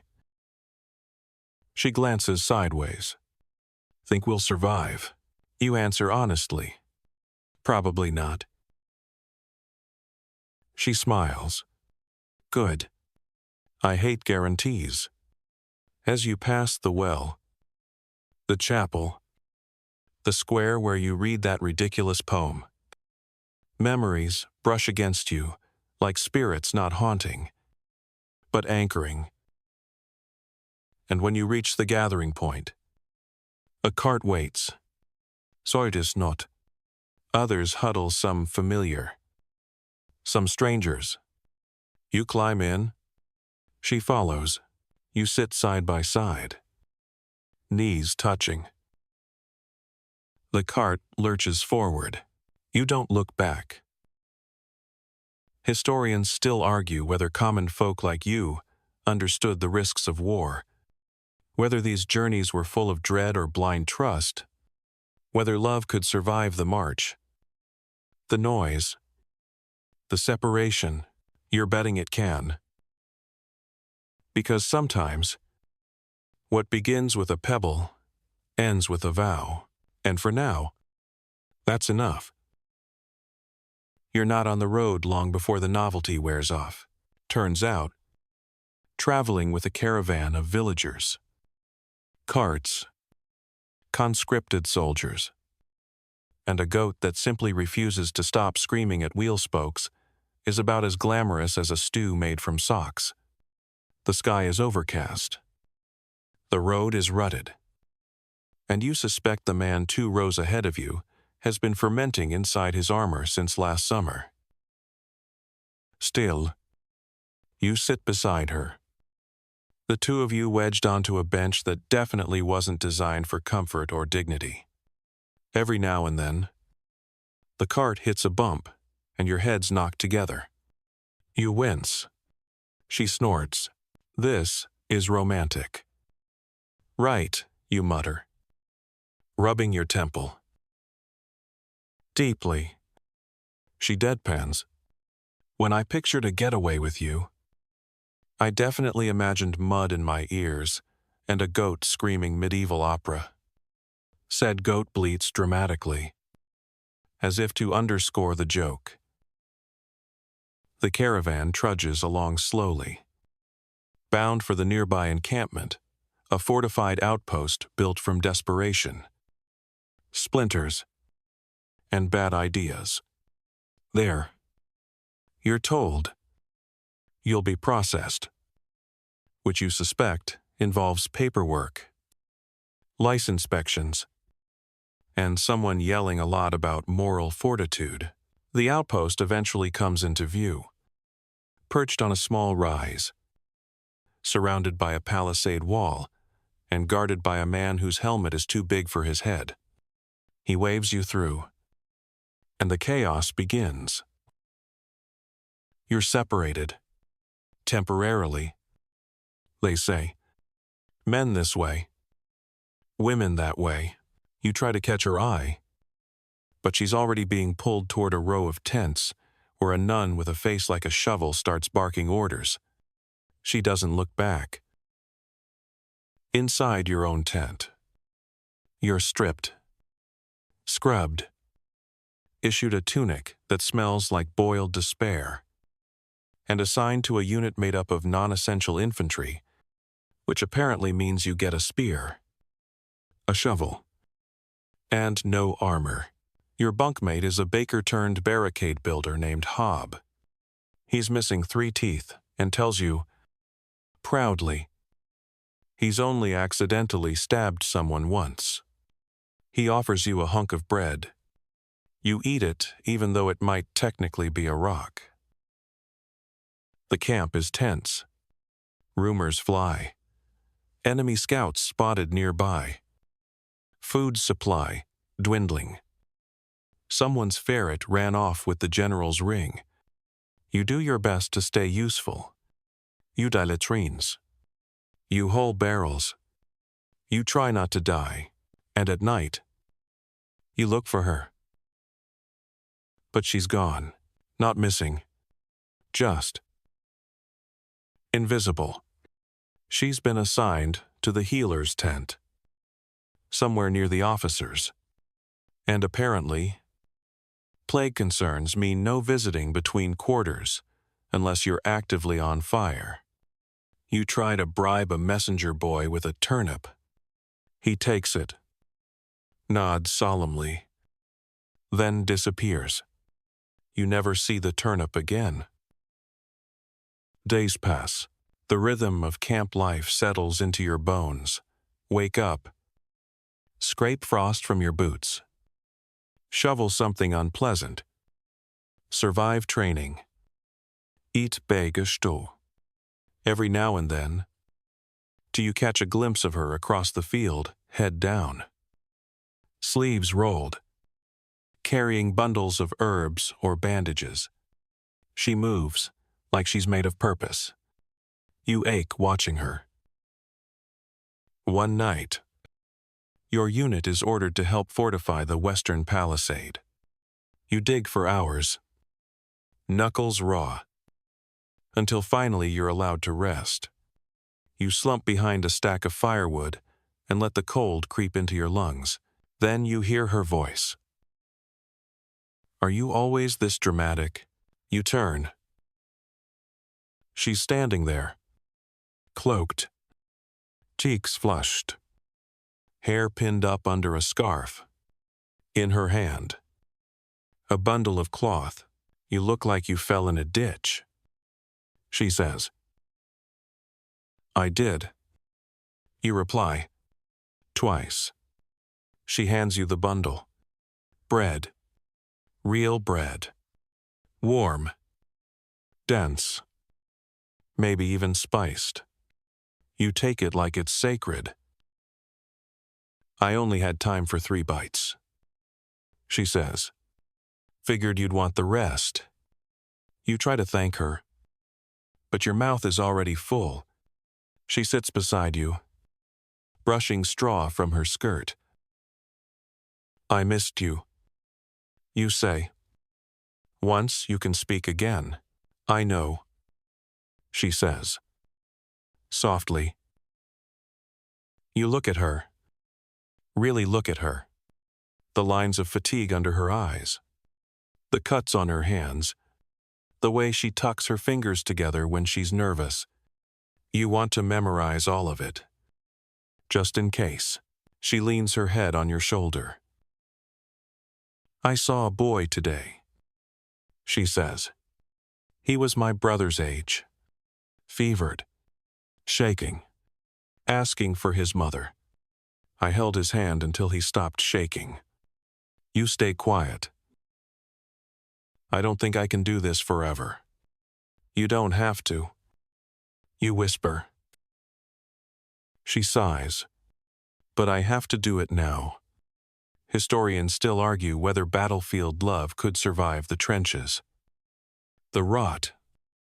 The heartbreak. Some say it was a distraction. Others say it was a shield. A defiance. A way to say, I am still human in a world determined to strip that away. You reach into your satchel and pull out the pebble. I've been carrying this. You say, even when it hurts. She takes it, holds it between her fingers. You're ridiculous. I know. She kisses your cheek. Don't stop. Then she slips away again, disappearing into the dark like a ghost made of warmth and time. You stay there long after she's gone, watching the moon rise over a world that's trying very hard to forget what tenderness looks like, but you remember. And tomorrow, you'll find her again, because, in a war full of screaming goats, freezing tents, and cabbage-based regret, she's the only thing worth marching toward. You're woken before dawn by a trumpet that sounds like someone gargling bees. Your unit stumbles into the yard, half-dressed and wholly miserable. A storm rolled in overnight, turning the ground to soup and the tents into wet laundry. You squint into the wind, trying to understand why you've been summoned before the sun has even remembered to rise. Then you see it, the Baron himself. He's not what you expected. Older, grayer, slightly rounder in the middle. His cloak is soaked. His boots are muddy. And he has the general demeanor of someone who hasn't had a bowel movement in 3 days. But beside him stands a herald holding a scroll. And the scroll means one thing: announcements. Big ones. All soldiers and auxiliaries, the herald reads, are hereby advised that a forward strike will begin within the week. In preparation, temporary weddings will be permitted. You blink. What? He continues. Those who wish to be formally joined before marching may report to the chapel tent. Witness available. Bread provided. You look around. No one's laughing. This is serious. Real. You think of her. Later. As your unit disperses to scrub armor and cry into their oat rations, you sneak toward the healers section. It's buzzing with activity bandages drying, herbs boiling, a nun furiously scrubbing what looks like blood out of a tunic. You find her crouched beside a soldier, stitching a wound with careful fingers. You wait when she stands, wiping her hands on a cloth. You step forward. They're allowing weddings. She blinks. That's sudden. I know. She glances toward the chapel tent, then back at you. Do you want to? Not because we have to. Not for bread. But, yes. She doesn't answer right away. You watch her think. Watch her weigh this, the way she weighs everything. With care and clarity. Then she nods once. Okay. Which is how you end up at the chapel tent, 10 minutes later. Heart thudding louder than your boots. Holding a candle stub in one hand and her in the other. It's not a grand affair. No flowers. No music. The priest has a scroll. A headache. And a goat under the table that bleats every time someone says union. There are 3 other couples ahead of you, one trembling pair of teenagers. One bearded man with a woman twice his height. And a duo of cooks still in aprons. When it's your turn, the priest looks bored. Name. You state it. Intention. You squeeze her hand. To survive. Together. He grunts approval. The ceremony takes 4 minutes. Your vows are mostly nods. She nearly laughs when the goat sneezes mid-blessing. At the end, he hands you half a loaf of bread and mutters, "May your goats be many, and your children fewer." You both step outside. You realize we just got married in a tent. She says, "I was hoping for a castle." You reply. She leans in. You get a kiss anyway. You're still dizzy from it when a trumpet blares again. Orders. The week of preparation has begun. You're told to pack light. 2 days' rations. 1 blanket. A whetstone. And no books, though. In fairness, you never had any. Your unit will march northeast, toward the forested hills, where enemy camps have been spotted. She's assigned to follow 2 hours behind with the supply wagons. You don't like it. Can't you be reassigned, you ask? She shakes her head. I tried. They need experienced hands with the wounded. I'll be close. Close isn't enough. I'll find you. She says. I always do. You don't sleep that night. You lie in your cot. Turning the ring of thread she tied around your wrist during the ceremony. Not gold. Not silver. Just a knot of green. Strong and familiar. Dawn comes with movement. You shoulder your pack and step out into the cold. Soldiers line up in rows. Weapons gleam. The sky is pale and wide. And someone's muttering a prayer that sounds suspiciously like a shopping list. She finds you just before the march. No words. Just a touch to your chest. A silent promise. Then the horns blow. And you're walking. The road narrows. Trees close in. You move single file. Boots squelching. Minds racing. You count steps to distract yourself. You hum an off-key song about beats. You whisper her name when no one's listening. On the second night, the rain comes. You find a cave and huddle with your unit, eating cold beans and shivering under damp cloaks. Hob tells you about the time he tried to kiss a girl during a thunderstorm and accidentally got struck by lightning. You laugh harder than you should. On the third day, you see the smoke, enemy campfires in the distance. Small, organized, too close. Your captain issues the orders, prepare defenses. Dig in. Wait for support. You think of her. 2 hours behind. Is she close? Is she safe? You clutch the pebble in your pocket and hope it's magic. That night, the silence is too loud. Even the goats are quiet. You dream of her laughing at your poetry, swatting your hand when you eat too fast, kneeling over a fire, stirring soup with one hand and fate with the other. And in the dream, she whispers, "Don't forget me." You wake before dawn, the sky bruised and trembling. And you know tomorrow, everything could change. But tonight, you're still hers. And she's still yours. The sky hangs low and heavy, like it's eavesdropping.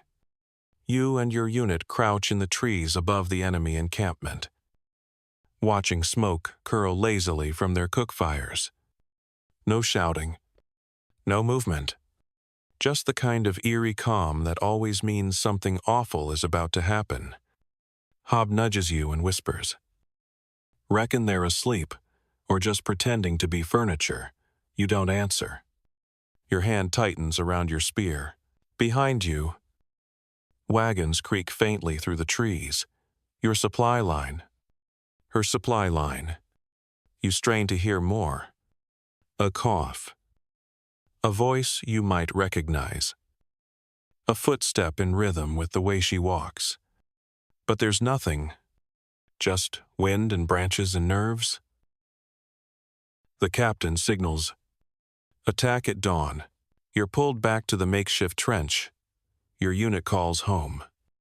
It's little more than a muddy ditch lined with desperation and old straw.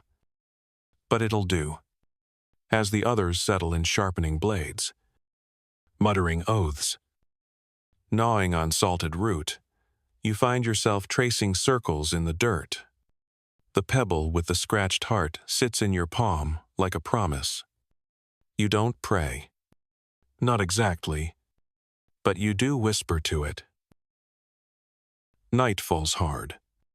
Around you, the forest turns into one long shadow. No fires allowed.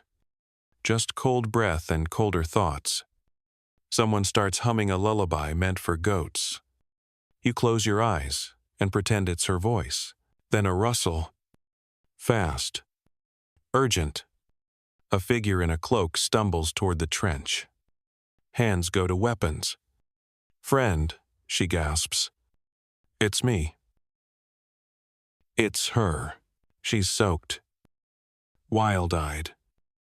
Clutching a torn satchel full of bandages. "Ambush," she says. "Bunting." They hit the rear flank. Broke through. Some of us scattered. I ran ahead. You pull her into the trench before anyone can question it. Her hands tremble. Her braids half undone. You wrap your cloak around her. Heart racing faster than your thoughts. "Are you hurt?" She shakes her head. "Just winded. But we need to warn the captain your rear's exposed." Hope grunts. "Ain't that always the way?" You scramble through mud and underbrush to deliver the news. The captain scowls, curses the gods, and orders a reposition. You don't wait for instructions, you stick close to her. "Thought I'd lost you?" You whisper, as you help her over a root. She glances up. "You won't. Not tonight." The repositioning is chaos. Units shift in darkness. Supplies get dragged across roots and stones. Everyone's tense, Sleep is a myth, but somehow, you two find a moment. Just a minute in the crook of a fallen tree. Faces close. Her fingers curled around yours. If anything happens tomorrow, you start. Don't. She interrupts. We survive. That's it. You nod. But something inside you still prepares for goodbye. When dawn comes, it doesn't break so much as bleed across the sky in streaks of gray. The signal is a bird call, followed by silence. Then the charge. You don't think. You just move. Through trees, over rocks, around traps, spear forward. Legs numb. Screams. Metal. Mud. A man swings at you and misses. You trip him with the shaft of your spear. Then keep running. Hob yells something you can't make out. You glimpse her in the distance, kneeling beside a wounded soldier. Hands red. You fight harder. The enemy scatters. They weren't ready for a full charge. By noon, the ground is yours, torn, trampled, littered with broken things, and then it's quiet. You find her by the riverbank, rinsing her hands. She looks up when she sees you. Neither of you smiles. But you don't need to. The fact that you're both standing is enough. I saved 3. She says softly. I killed one. You reply, almost ashamed. She nods. That's war. You sit together, staring at the water. The sun finally burns through the clouds. It feels wrong to be warm. Historians still argue whether temporary battlefield marriages ever meant anything after the swords stopped swinging. Were they annulled, forgotten, turned into legends? Most were likely lost in the churn of history. But in that moment, 2 muddy figures, side by side, not speaking, not needing to. You know this one will last. I want to go home, she says finally. You look at her. Together. She squeezes your hand. Of course. Leaving a battlefield is never clean. The fight may be over, but the ground still breathes sorrow. The trees, the trenches, the wagons that now sit broken with snapped wheels and burnt canvas, all of it clings to you like smoke. You help gather the fallen. You patch up what's salvageable. And, in between, you watch her kneel beside strangers, binding wounds, whispering comfort in a voice that sounds like time and thunder. By the time the last fire is out and the final name is marked down in a scribbled ledger, your unit is given orders to retreat south. Temporary victory. They call it insoutenable position. Translation, we're done here. But don't get comfortable. You travel slower this time. Less urgency. More bruises. The wounded ride in wagons padded with straw and rags. Everyone else walks. You and she walk together. There's no need to talk much. You already know what the other is thinking home. But what is home now? Not the village. It's changed. You've changed. The chapel square. The cobblestone path where she first mocked your spear form. The stall where you once bought a shallot in the name of love. Can they still feel like yours? One night, she speaks up as you're both huddled beside a wagon wheel, chewing on dry bread. When this is over, I don't want to go back to my old house. You look over. Where then? Somewhere smaller, quieter, farther from goats. That narrows it down to exactly 0 places. She smiles. Then, we'll build one. You imagine it a tiny cottage on a hillside. A crooked fence. A garden full of herbs she talks to when she thinks no one's listening. Maybe a pond. Maybe even a cow. If you're feeling reckless, you think of asking if she's serious. But then she pulls a small folded square of cloth from her satchel. The one she carried in the caravan. The one with the red thread, your first exchange. I kept it, she says. Even through all this. You nod. Me too. She raises an eyebrow. You kept mine. Well? No. I mean. Yes. But I also kept this. You pull the pebble from your pack. It's worn smooth by now. The little heart barely visible. She reaches for it like it's something sacred. This pebble has had more adventures than most barons. She murmurs. You hand it over. It's yours now. She tucks it into the red thread cloth and ties it shut. No words. No vows. Just fingers brushing. Eyes holding. A promise. Folded and kept. The next day, you cross the border into safer territory. At least, that's the rumor. No one really knows anymore. What matters is that there are fewer arrows in the air, and the sky feels more like sky and less like a ceiling waiting to fall. There's a village on the hill ahead. Not yours. Not yet. But promising. The captain says, you're free to go. Disbanded. He announces, like it's a reward. You look at her. She nods. Let's disappear. You trade your spear for a cartwheel. She trades herbs for bread. By nightfall, you've secured a room in the back of a weaving house, one small bed, one window, one laughably tiny table. But it's warm, that first night. You make dinner together. Soup. Of course. She insists on seasoning it with crushed dried nettle and something that may or may not be related to mint.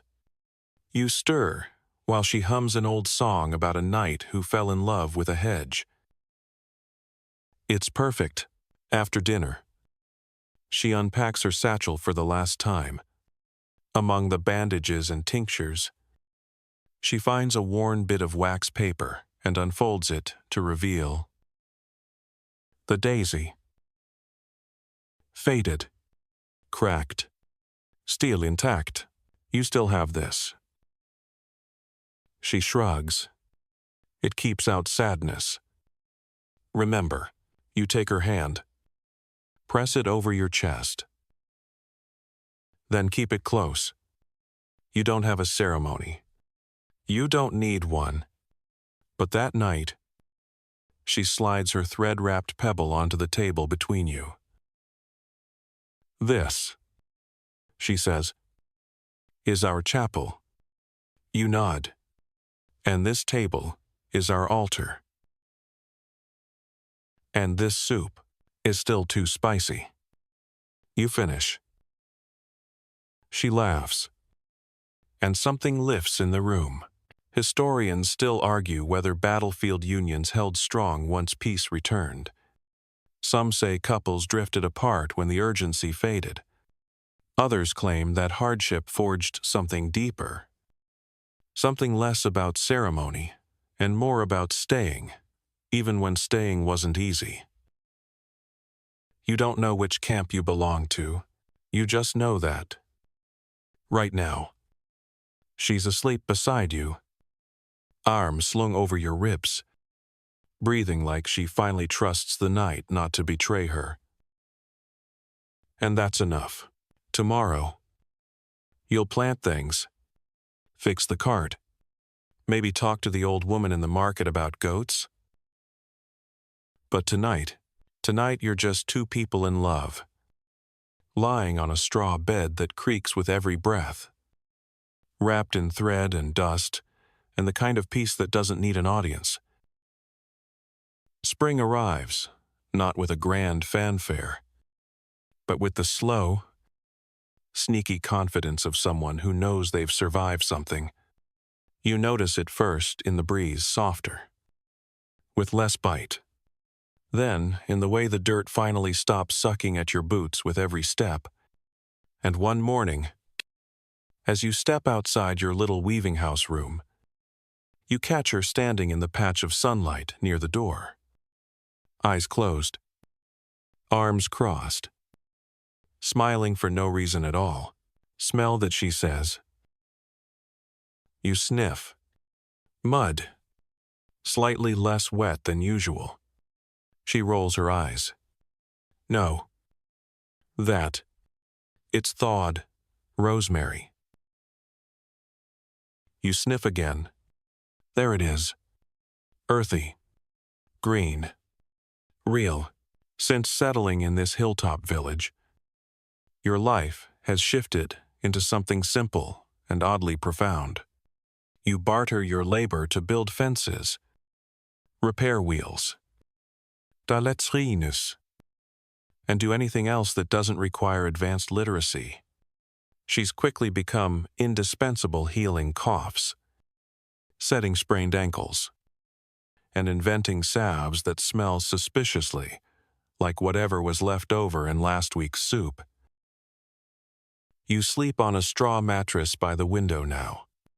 2 people, 1 blanket, 3 stolen chickens roosting beneath the bed because, as she insists, warmth is warmth. You eat together every night. Always soup. Always something added that makes it hers. And every morning, you find another pebble. They appear in odd places. Your boot. Your pillow. Your soup bowl if she's feeling bold. It started as a joke after you gave her the original heart pebble. But now, it's a language. A pebble beside your cup means, I missed you. One by the door means walk with me. A pebble in your sleeve means I need help and you owe me. Today's pebble is striped, left on the windowsill, with a bit of string wrapped around it. You know that one. You follow her into the woods. There's a clearing near the edge of the forest, where the sun hits early and stays late. You've talked, half seriously, about building something there. Nothing elaborate. Just a house, a garden, a bench facing east. You arrive to find her kneeling beside a patch of soil, sleeves rolled up, fingers black with dirt. We're doing it, she says. You don't ask what. You just kneel and start digging beside her. The plan isn't written anywhere. It doesn't need to be. She sketches it in the dirt with a stick, pointing kitchen here, hearth here, bed there, away from the chickens. Obviously. You clear the ground, measure with boot steps, stack stones, gather wood. You've never built a house before. Neither has she. But you both know what a bad one looks like. Cold, creaky, unshared. You're aiming for the opposite. The first week is slow, mostly mistakes, bent nails, and a dispute over whether or not you need a goat-sized doorway. You lose that argument. There will be a goat door. The second week, the neighbors begin to notice. A few come by to help, some out of curiosity, some for free stew, and one elderly man who insists on lecturing you about roof pitch while he eats your entire wheel of cheese. You don't mind. The house rises. One evening, while hauling planks, you pass her in the garden plot, hair tied back, humming off-key. She's planting herbs in crooked rose basil, yarrow, something that smells like shoe polish. You stop to watch. "You're staring," she says without looking up. "I'm memorizing." She stands, brushing dirt from her palms. "You don't need to. I'm not going anywhere." You believe her. Historians still argue whether rural couples like you found happiness in the quiet, whether post-war villages allowed space for real connection, or just survival. But you'd argue happiness looks a lot like muddy knees and shared blisters. The house is nearly done when the rains return. Not hard. Just enough to turn paths to sludge and make your new thatch roof leak exactly in the spot above the cooking pot. You move a bucket under it. She names the drip Ethel. It becomes part of your life. Your days settle into rhythm build. Eat. Trade. Rest. Sometimes you teach local boys how to hold a spear badly. But still.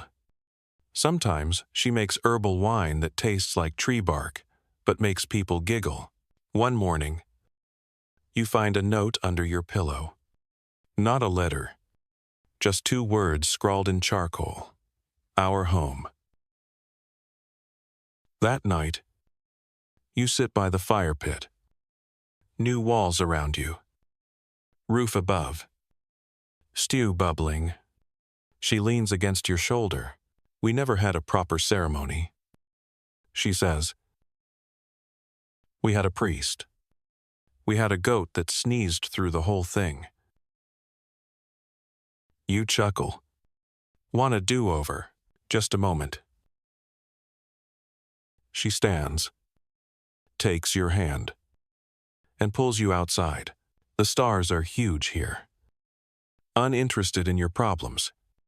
She hands you a scrap of cloth, the old one with the red thread. Now, wrapped around your pebble. "I vow," she says quietly, "to keep planting herbs in all the wrong places. To make soup that's always a little strange. To always carry pebbles." You take a breath. "I vow," you say, "to chase goats. To listen to every herb lecture. To stay. No crowd. No ribbon. No paperwork. Just stars. And her."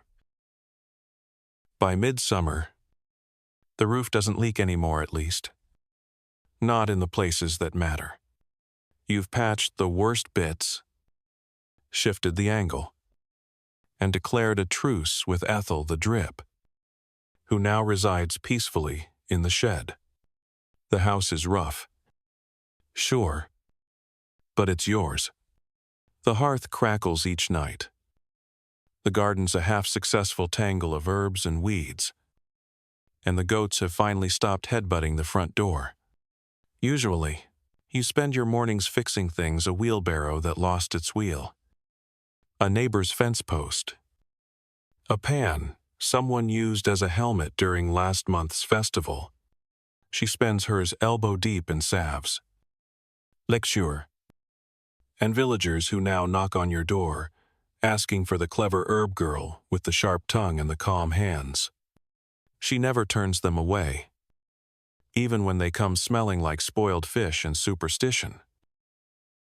Sometimes you wonder how this happened, how you, once a spear-wielding nobody with soup-stained boots and anxiety dreams about Sir Geoffrey, ended up with a home, a wife, you can say that now, and a cupboard full of dried nettles. It's not a bad kind of wonder, just the quiet, grateful kind. One day, she appears at your side, holding a basket of oddly shaped carrots. "I've had a thought," she says. You brace yourself. The last time she had a thought, you ended up trying to bathe a goat named Parsnip. What if? She continues, we hosted a supper. You blink. Like, with people, friendly ones. She clarifies. Food, drinks, stories, something warm. Are we trying to impress someone? No. Just mark this. All this. You. Me. Not being dead. You nod. I'll scrub the bowls. You spend the next few days preparing. She ferments something questionable in clay pots. You fetch firewood, sweep endlessly, and try to locate your cleanest tunic. The house is decorated with bundles of dried rosemary and strings of river stones.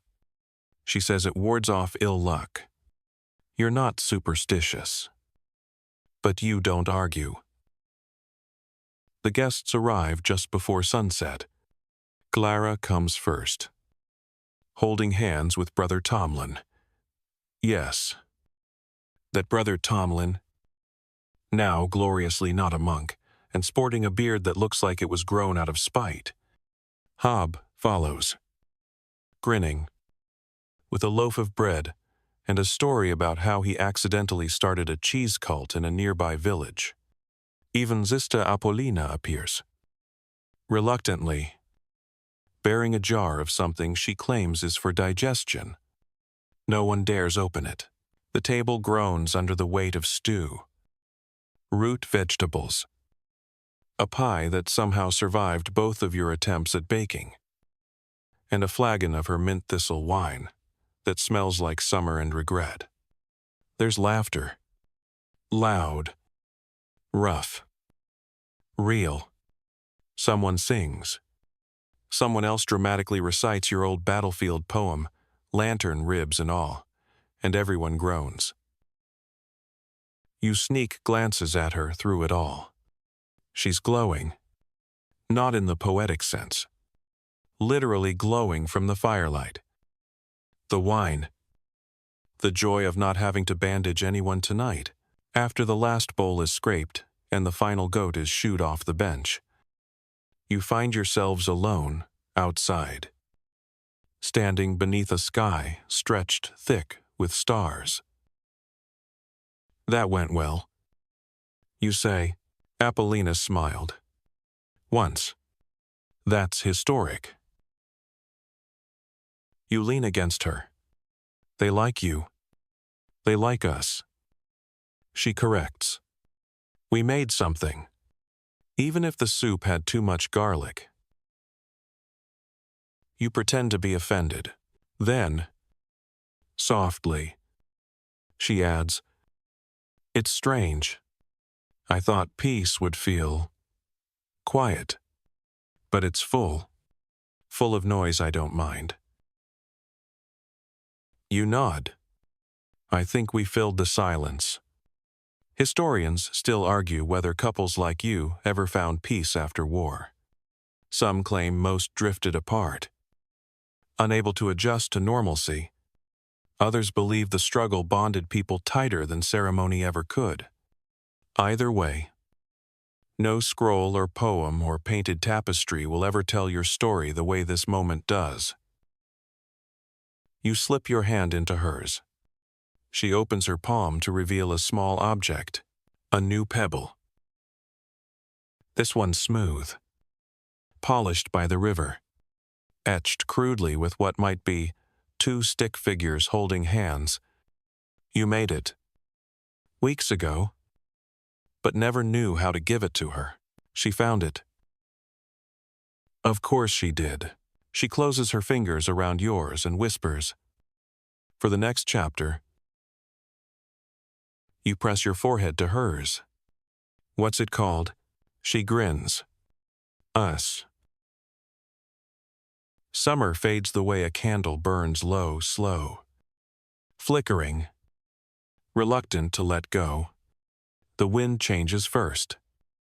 tugging at the corners of your roof and curling beneath the hem of your sleeves like a polite warning. Then the garden shifts. Basil goes bitter. Thistle flowers collapse. And the rosemary starts to dry itself out without asking.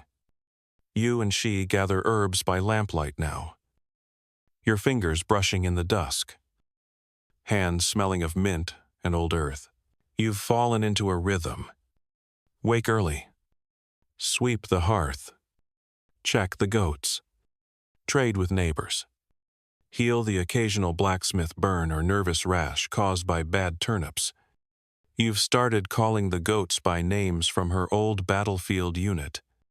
Private Parsnip, Sergeant Dandelion, and Lieutenant Screamy. They answer to none of them. But it makes her laugh, which is the entire point.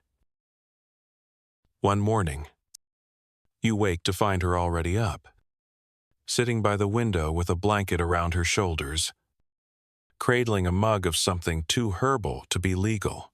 You're quiet. You say. She nods toward the hill. Messenger came through while you snored. Said the Baron's hosting a gathering to honor those who served. People from the old units. Some names I recognized. You sit beside her, letting the morning chill sneak into your bones. You thinking of going? I don't know. She sips. It feels far away now. Not the place. The people. That life. You both fall silent. Later. She leaves a striped pebble by the door. You recognize the code. Let's go anyway. So you though. You pack light, 2 cloaks. Some dried apple. The good knife. A ribbon she never wears, but always carries. You walk for half a day through woods that seem smaller now. Past streams that once felt like rivers. And over the road where your old boots once bled mud and dreams. You see fewer faces than you expect. A farmer waves. A boy hides behind his cart. The land remembers. Even if the people pretend not to, the gathering is held in the same place you once trained, sweaty, scared, flailing with sticks. Now it's tented, filled with long tables, wooden benches, barrels of something fermented, and a banner reading valor and victory. Someone misspelled valor. No one corrects it. You see Hob first cleaner than usual. Hair tamed into submission. He nearly breaks your ribs hugging you. You old goat, he says. Laughing. They let you in. You look around. There are faces you recognize. Half changed by time the cook who made soup from weeds. The archer who whistled while reloading. Even the Baron's scribe. Now in a simpler coat.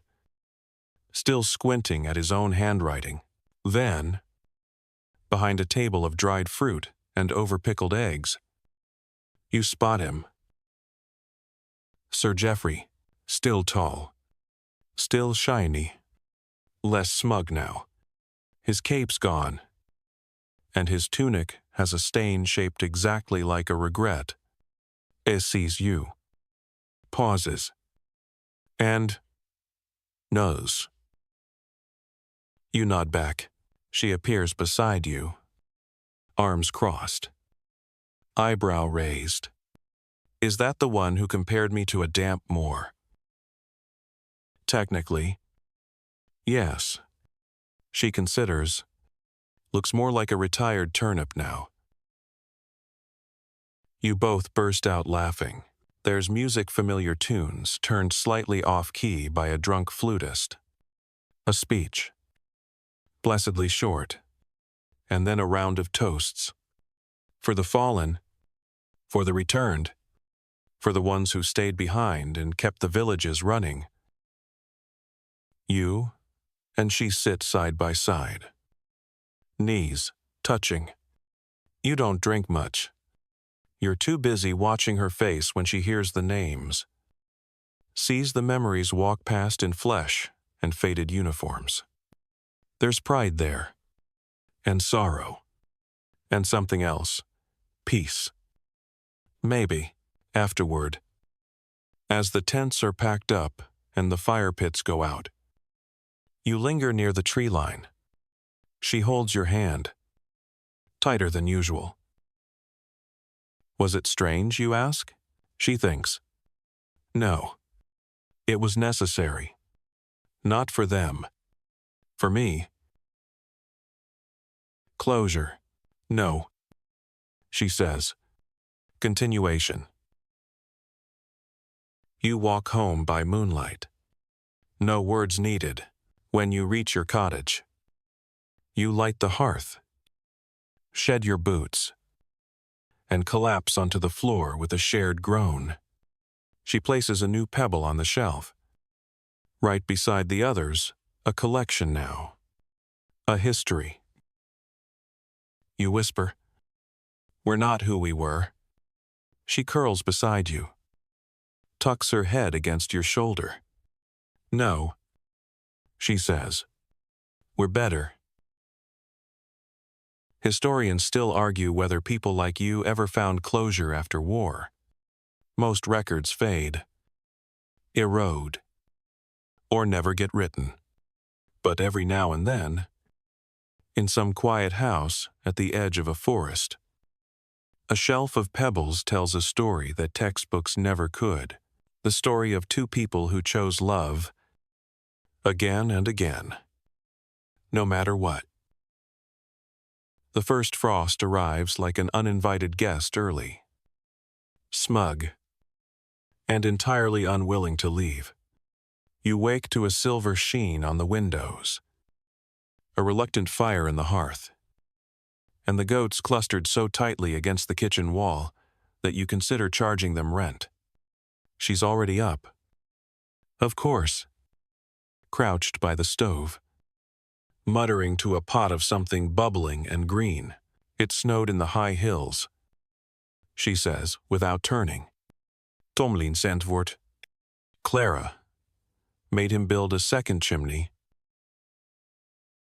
You smile, rubbing sleep from your eyes. Didn't he once claim chimneys were tools of vanity? He also once blessed a chicken by mistake. He's flexible. You wrap your cloak around your shoulders and shuffle to the door. Outside, the garden lies flat under a layer of frost. The last of the rosemary has curled in on itself, like it's whispering goodbye. You crouch beside it, brushing your fingers across the brittle leaves.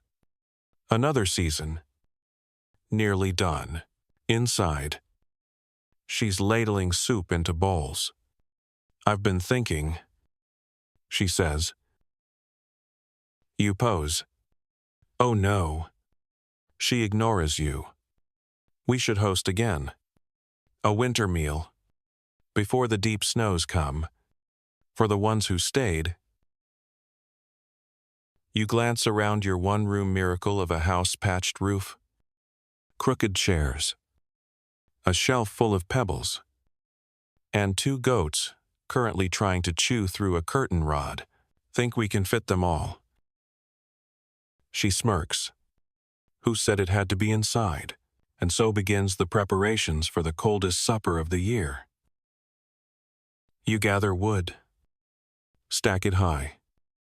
Dig out the fire pit from beneath a foot of stubborn earth. She brews cider with apple peels, and something vaguely citrusy, she claims, fell from a traveling merchant's cart.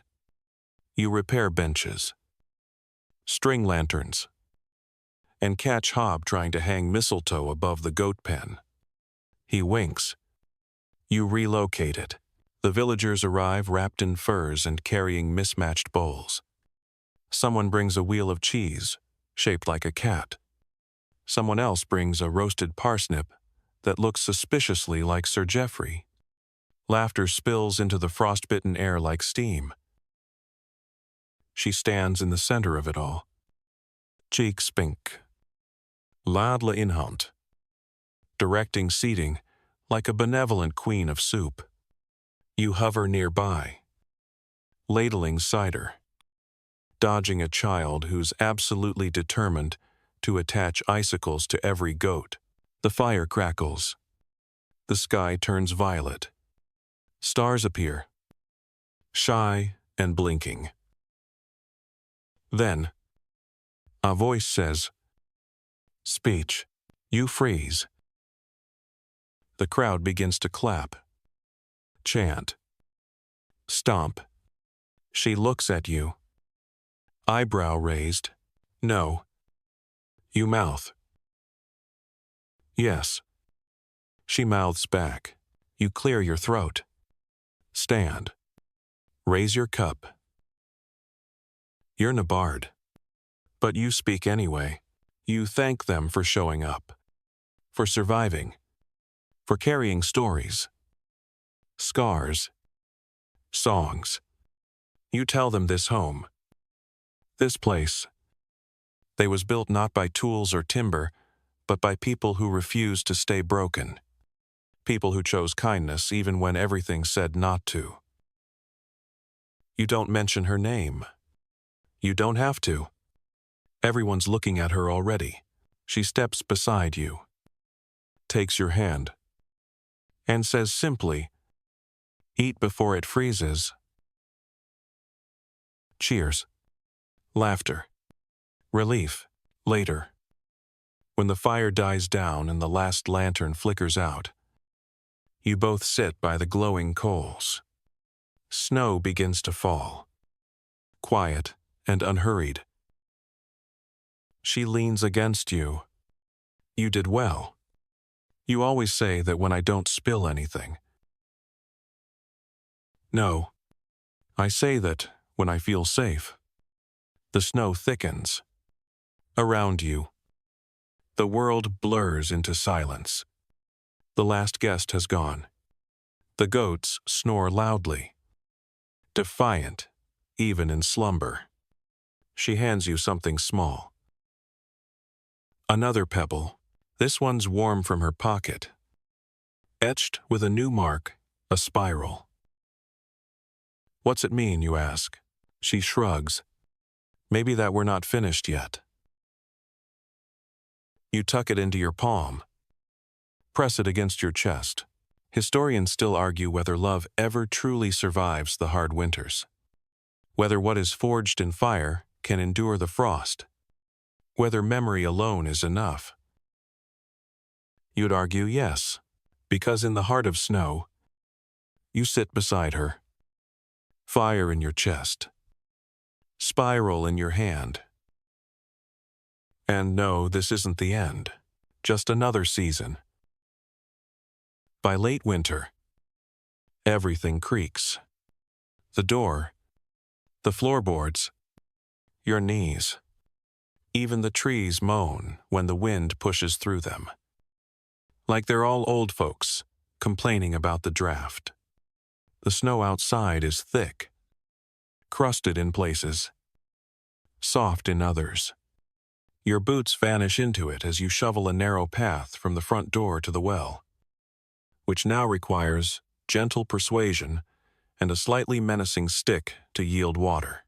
Inside, she's humming. Not a song you recognize, probably one she made up on the spot. She does that. Hums tunes to herbs, to goats, to bowls of soup. She insists need encouragement. Today, she's wearing the green tunic she only brings out when she's feeling oddly cheerful, despite the frost on the windows and the goat that just knocked over a jar of pickled garlic. You've run out of excuses not to fix the window shutter. So you do. Fingers numb. Nose red. Occasionally muttering curses at the rusty hinge. She watches from the hearth. Mug in hand. Pretending not to laugh every time you drop a nail. By midday, the sun peeks out, throwing long, pale shadows across the snow. You share lunch bread, butter, and something she swears isn't moss, and sit quietly on your little bench, watching the world settle into its sleepy rhythm. That's when she says it. I think I want to write it down. You glance over. What? All of it. Us. The war. The goats. Everything. You blink. Like a scroll. Maybe. Or something smaller. Just enough to remind whoever finds it that two very tired, very silly people made something worth remembering. You consider? Historians might argue about it. She grins. Let them. And just like that, you have a new project. She borrows parchment from the weaver's wife. You trade firewood for ink. Most nights, after the goats have been shushed and the fires burned low, she writes. You sit beside her, sometimes reading over her shoulder, sometimes drifting off to sleep mid-sentence. The first page reads, We met in a tavern full of onions. We survived on soup, stubbornness, and sarcasm. This is how we stayed.